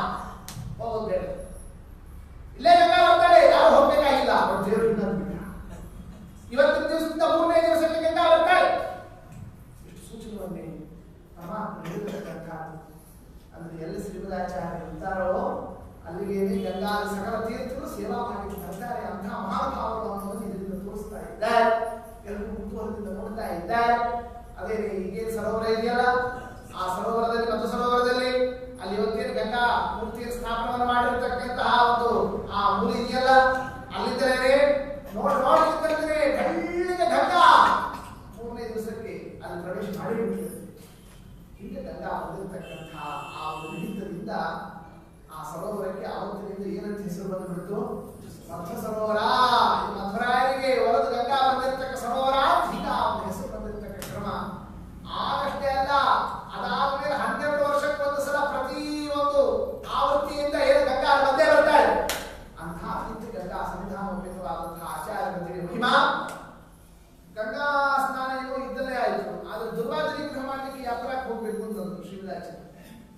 ಅದಕ್ಕೆ ಪರಮಾತ್ಮ ಅಲ್ಲ, ದುರ್ವಾದಿಗಳನ್ನು ಕಳಿಸ್ಕೊಡ್ತೀನೋ, ಅದಕ್ಕೆ ಹೋಗ್ಬೇಕು, ಇದ್ದರಿಗೆ ಅವರೆಲ್ಲ ಬರ್ತಾರೆ, ಗಂಗಾಲಿ ಬಂದ್ರೆ ಅದೇ ಬರ್ತಾರೆ. ಹಂಗೆ ಅವ್ರಿದ್ದರಿಗೆ ಯಾವ ಬಂದಾಗ ಒಬ್ಬೊಬ್ಬರೇ ದುರ್ವಾದಿಗಳೆಲ್ಲ ಬಂದ್ರಂತೆ. ಆಗ ಮೊದಲು ಬಂದಿರತಕ್ಕಂಥ ದುರ್ವಾದಿ ಯಾರು ಬರ್ತಾ ಇದ್ದಾಗ ವಾಸುದೇವ ಪಂಡಿತ, ದೊಡ್ಡ ಪಂಡಿತ ದುರ್ವಾದಿ. ಆತ ಬಂದಾಗ 3 ದಿವಸ ಆತ ವಾಕ್ಯಾರ್ಥವನ್ನು ಮಾಡ್ತಾನಂತೆ. ಏಕಪುಟ ನಮ್ಮದೇ ವಿಚಾರವನ್ನು ಆತ 3 ದಿವಸ ಮಾತನಾಡಿದ್ದು 3 ಮಿನಿಟ್ ಕಿತ್ತೆಂದ್ಬಿಟ್ಟು ಶ್ರೀಮದಾಚಾರ್ಯ. ಹೀಗೆ ಆತನಲ್ಲಿ ಪರಾಭವವನ್ನು ಉಳಿಸಿ ಜಯಪತ್ರವನ್ನು ತಗೊಂಡಿರ್ತಕ್ಕಂಥ ಪ್ರತಿಭಾವನ್ನು ತೋರಿಸೋಣ. 40 ದಿವಸ ಆಗಿತ್ತಂತೆ ಅಷ್ಟೇ, ಯಾವಾಗ ಸನ್ಯಾಸವಾಗಿ. ಅಂತ 40ನೇ ದಿವಸಕ್ಕೆ ಗಂಗಾ ಸ್ನಾನವನ್ನು ಮಾಡಿ ದುರ್ವಾದ ನಿಗ್ರಹವನ್ನು ಮಾಡಿ ತಮ್ಮ ಯತಿ ಧರ್ಮದಲ್ಲಿ ಪರಿಪೂರ್ಣತಾವನ್ನು ತೋರಿಸ್ತಾ ಇರೋಣ. ಖುಷಿನೋ ಖುಷಿ ಯಾರಿಗೆ ಅಚ್ಯುತ ಪ್ರೇಕ್ಷರಿಗೆ. ಏನು ಶಿಷ್ಯ ಇವನಿಗೆ ಒಳ್ಳೆ ಅದ್ವೈತದ ಎಕ್ಸ್ಪರ್ಟ್ ಮಾಡ್ತೀನಿ. ಏನ್ ಮಾಡಿದಾಗ ಇಷ್ಟ ಸಿದ್ಧಿ ಅಂತ ಒಂದು ಅದ್ವೈತ ಗ್ರಂಥ, ಆ ಇಷ್ಟ ಸಿದ್ಧಿಯನ್ನು ಪಾಠ ಹೇಳಿದ್ರು. ಬಾಯಿ ಹೋದ್ರು ಪಾಠಕ್ಕೆ ಹೋಗಿ ಕೂತ್ಕೊಂಡು ಒಬ್ಬರೇ ಇರ್ತಾರೆ. ದೊಡ್ಡ ಯತಿಗಳವರು ಎಲ್ಲರೂ ನೋಡ್ತಾ ಇದ್ದಾರೆ. ಅಚ್ಯುತ ಪ್ರೇಕ್ಷರ ಪಾಠ ಅಂದ್ರೆ ಒಳ್ಳೆ ಹೈ ಸ್ಟ್ಯಾಂಡರ್ಡ್ ಪಾಠ ಅವರು ಅಂತ ಅವ್ರು ಪಾಠವನ್ನು ಶುರು ಮಾಡಿದ್ರು. ಮದುವೆ ಕೂತ್ಕೊಂಡ್ರು. ಮೊದಲನೇ ಶ್ಲೋಕ ಆರಂಭ ಆಯಿತು. ಆ ಶ್ಲೋಕ ಆರಂಭ ಆಗದಿದ್ದಂತೆ ಮುಂದೆ ಸ್ವಲ್ಪ ತಾಳಿದ್ರು ಮದುವೆ. ಏನು ಈ ಶ್ಲೋಕ ಅನುಷ್ಠುಪ್ ಶ್ಲೋಕ ಇದೆಯಲ್ಲ, 32 ಅಕ್ಷರಗಳ ಇದ್ದಾವೆ ಇದರಲ್ಲಿ. 32 ಅಕ್ಷರಗಳ 32 ದೋಷ ಕಾಣಿಸ್ತಾ ಇದೆ ಈ ಶ್ಲೋಕದಲ್ಲಿ. ಒಂದೊಂದೇ ಏನು ದೋಷಗಳನ್ನು ಹೇಳ್ತಾ ಬಿಟ್ಟಿರುತ್ತೆ. 32 ಲಕ್ಷಣ ಅಂದ್ರೂ ನಮ್ಮ ಆಚಾರ್ಯ 32 ಅವಲಕ್ಷಣ ಅದ್ವೈತ ಅಂತ ತೋರಿಸ್ತಾ ಇದ್ದಾರೆ. ಈಗ ಆ ಸಂದರ್ಭದಲ್ಲಿ 32 ದೋಷ ಹೇಳಿದ. ಒಂದೋ ಎರಡು ಹೇಳಿದ್ರೆ ಏನೋ ಕಥೆ ಚಿತ್ರದಲ್ಲಿ ಟ್ರೈ ಮಾಡಬಹುದು. ಒಟ್ಟೊಟ್ಟಿಗೆ 32 ಬಂದು ಯಾವಾಗ ಬಿದ್ದು ದೋಷಗಳು ಏನು ಒಳ್ಳೆ ಬುದ್ಧಿವಂತ ಶಿಷ್ಯರು ಗುರುವಿಗೆ ಏನಾದರೂ ಉತ್ತರ ಕೊಡ್ಲಿಕ್ಕೆ ಆಸೆ ಪ್ರಶ್ನೆ ಮಾಡಿದಾಗ ಗುರುಗಳು ಏನ್ ಮಾಡ್ತಾರೆ ಅಂತ ಮುಂದೆ ಕೊಡ್ತಾರೆ. ಈಗ ಓದ್ ಸುಮ್ಮನೆ ತಪ್ಪಿಸ್ತಿರ್ತಾರೆ. ಅದೇ ರೂಟ್ ಯಾರು ಹೇಳಿದ್ರು ಅಚ್ಯುತ ಪ್ರೇಕ್ಷಾಚಾರ್ಯ ಮುಂದೆಲ್ಲ ಉತ್ತರ ಬರ್ತದ, ಈಗ ಓದ್ ಮುಂದೆ ನಮ್ಗೆ ಹೇಳಿಕೊಳ್ಳುವಂತ ಶಿಷ್ಯರು ಯಾರು ತತ್ಕಾಲದ ಶ್ರೀಮದಾಚಾರ್ಯ ಅದರಂತೆ ಮುಂದೆ ಉತ್ತರ ಬರ್ತದೆ ಈಗಲೇ ಹೇಳ್ಬಿಟ್ಟು ನೋಡೋಣ. ಮುಂದೆ ಎಲ್ಲಿದೆ ಉತ್ತರ? ಮುಂದೆ ಇಲ್ಲ, ಹಿಂದೆ ಇಲ್ಲ, ಎಲ್ಲ ಉತ್ತರನೇ ಇಲ್ಲ ನಾವು ಮಾಡೋ ಪ್ರಶ್ನೆಗೆ. ಇಂಥ ಇಷ್ಟ ಸಿದ್ಧಿಯ ಪಾಠ ಅವತ್ತೇ ಆವಾಹನೆ, ಅವತ್ತೇ ವಿಸರ್ಜನೆ, ಎರಡು ಏಕಾಲಕ್ಕೆ ಅವತ್ತೇ ಆರಂಭ, ಅವತ್ತೇ ಕೃಷ್ಣಾರ್ಪಣೆ ಆಗಿಬಿಟ್ಟು ಮನಸ್ಸಿಂದ ಪಾಠವೇ ಇಲ್ಲ. ನಿನಗೆ ಪಾಠ ಹೇಳೋದು ನಮಗೆ ಆಗಲ್ಲ, ಬಿಟ್ಬಿಡ್ತೀನಿ. ಯಾರೋ ಅಚ್ಯುತ ಪ್ರೇಕ್ಷಾಚಾರ್ಯ ಸಂಶಯ ಪುನಃ ಎಲ್ಲರೂ ಅದ್ವೈತ ಅಂದ್ರೆ ಅಸಾಧ್ಯ ಅಂದ್ಬಿಟ್ಟಿದ್ರು. ಯಾವಾಗ ಇಂಥ ಅಚ್ಯುತ ಪ್ರೇಕ್ಷಾಚಾರ್ಯರು ಅವರಿಗೇನೆ ಅದ್ವೈತ ಪಾಠ ಹೇಳಬೇಕಾದ್ರೆ ಇನ್ನೂ ಪ್ರಶ್ನೆ ಮಾಡಿದಾಗ ಉತ್ತರ ಸಿಕ್ತಿಲ್ಲ ಅಂದ್ರೆ ಅದ್ವೈತದಲ್ಲಿ ಏನೋ ಗೋಟಾಳಿದೆ, ಅದ್ವೈತ ಸರಿ ಇಲ್ಲ ಸಂಶಯ ಎಲ್ಲರೂ ಶುರುವಾಯಿತು. ಅಂದ್ರೆ ಶ್ರೀಮದಾಚಾರ್ಯರು ಒಂದೇ ಸಲಕ್ಕೆ ಅದ್ವೈತ ತಪ್ಪು ಅಂತ ಹೀಗೆ ವ್ಯವಸ್ಥೆ ಮಾಡಲಿಲ್ಲ. ಅದ್ವೈತದಲ್ಲಿ ಮೊದಲು ಸಂಶಯವನ್ನು ತಂದರು, ಆಮೇಲೆ ಮರುದಿವಸದಿಂದ ಪಾಠನೇ ಇಲ್ಲ ಅಂತ ಆಗಬಾರ್ದು. ಮಠ ಅಂದ್ರೆ ಪಾಠ ಇರಬೇಕು, ಬರೀ ಊಟ ಅಲ್ಲ. ಆಮೇಲೆ ತತ್ಕಾಲ ಮರುದಿವಸದಿಂದ ನಾವೇ ಪಾಠ ಶುರು ಮಾಡಿದ್ವಿ. ನಾನೇ ಪಾಠ ಹೇಳಿದ್ವಿ. ಏನ್ ಪಾಠ? ಶಂಕರ ಭಾಷ್ಯ. ಶಂಕರ ಭಾಷ್ಯ ಮಧ್ವಾಚಾರ್ಯ ಪಾಠ ಹೇಳ್ತಾರೆ ನೋಡಿ. ಅಷ್ಟೇ ಅಲ್ಲ, ಸಸಂಪ್ರದಾಯ ಪ್ರವಚೋ ದೃಢೋತ್ತರ ಶಂಕರಾಚಾರ್ಯರು ಹನುಮಂತರು ಬಂದಿತ್ತು ಇಲ್ಲ ಅಷ್ಟು ಚಂದ ಹೇಳ್ತಿರತ್ತ ಶಂಕರ ಭಾಷ್ಯದಲ್ಲಿ ಹೇಳ್ರು ನೋಡಿ. ಮುಗ್ಗರು ಬಂದಿರುತ್ತೆ ಹೀಗೆ ಜನ ಶ್ರುತಾಧ್ಯ ಚತುರ ಬಹುಶಃ ಇವ್ರ್ಯಾಕೆ ಅದ್ವೈತ ಹೇಳಿದ್ರು? ಕಾರಣ ಯತಿಗಳಾದವರು ಸುಮ್ಮನೆ ಕೂಡಬಾರದು. ಬ್ರಹ್ಮಸೂತ್ರದ ಮೇಲೆ ಒಂದಲ್ಲ ಒಂದು ಗ್ರಂಥವನ್ನು ವ್ಯಾಖ್ಯಾನ ಮಾಡ್ತಿರ್ಬೇಕು, ಪಾಠ ಹೇಳ್ತಿರ್ಬೇಕು, ಧರ್ಮವನ್ನು ತೋರಿಸಿದ್ರು. ಅಷ್ಟೇ ಅಲ್ಲ, ಮುಂದೆ ಅದ್ವೈತ ಖಂಡನ ಮಾಡಬೇಕಾದ್ರೆ ನಮಗೆ ಅದ್ವೈತ ತಿಳಿದಿದೆಯೋ ಇಲ್ಲೋ ಅಂತ ಎಲ್ಲರೂ ವಿಚಾರ ಮಾಡ್ತಿರ್ತಾರೆ. ನಮ್ಮಷ್ಟು ಅದ್ವೈತ ಯಾರು ಗೊತ್ತಿಲ್ಲ ಅನ್ನೋದು ಕನ್ಫರ್ಮ್ ಮಾಡಬೇಕು. ಎಲ್ಲರೂ ದೃಷ್ಟಿಯಿಂದ ಪಾಠವನ್ನು ಹೇಳಿ ಹೇಳಿದ ಅದ್ವೈತ ಆದರೂ ನಮ್ಮ ನಿಷ್ಠೆ ಇರೋದು ಭಾರತ ಭಾಗವತಾದಿ ವೇದವ್ಯಾಸ ದೇವರ ಗ್ರಂಥಕ್ಕೆ ಮಾತ್ರ. ಅದನ್ನು ತೋರಿಸ್ತಾ ಭಾಗವತದ ಆ ಒಂದು ಪಾಠವನ್ನು ನಿರ್ಣಯಿಸತಕ್ಕ ಸಂದರ್ಭ ಬಂದಾಗ ಅದು ಸರಿ, ಇದೇ ಸರಿ ಇರ್ತದೆ.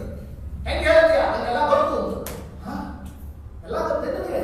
ಅಂದ್ರೆ ಪರೀಕ್ಷಾ ಅಕ್ಷರ ಪರೀಕ್ಷಾ ಪರೀಕ್ಷಾ ಮಾಡಿ ಎಲ್ಲ ಶಿಷ್ಯರು ಕರೆಸಿದ್ರು, ಎಲ್ಲ ಗೊತ್ತಂತಾರೆ ಭಾಗವತದಲ್ಲಿ. ಆ ಸಂದರ್ಭದಲ್ಲಿ ಭಾಗವತದಲ್ಲಿ ಆಗ ಅಗತ್ಯತಾಂ ಗದ್ಯಮಿಹೈವ ಪಂಚಮೇ 5ನೇ ಸ್ಕಂದ ಭಾಗವತ ಬಹಳ ಕಡಿಮೆ ಅಂತ ಭಾಗವತದ ಪರೀಕ್ಷಾವನ್ನು ಮಾಡಿದಾಗ ಮುಖಾ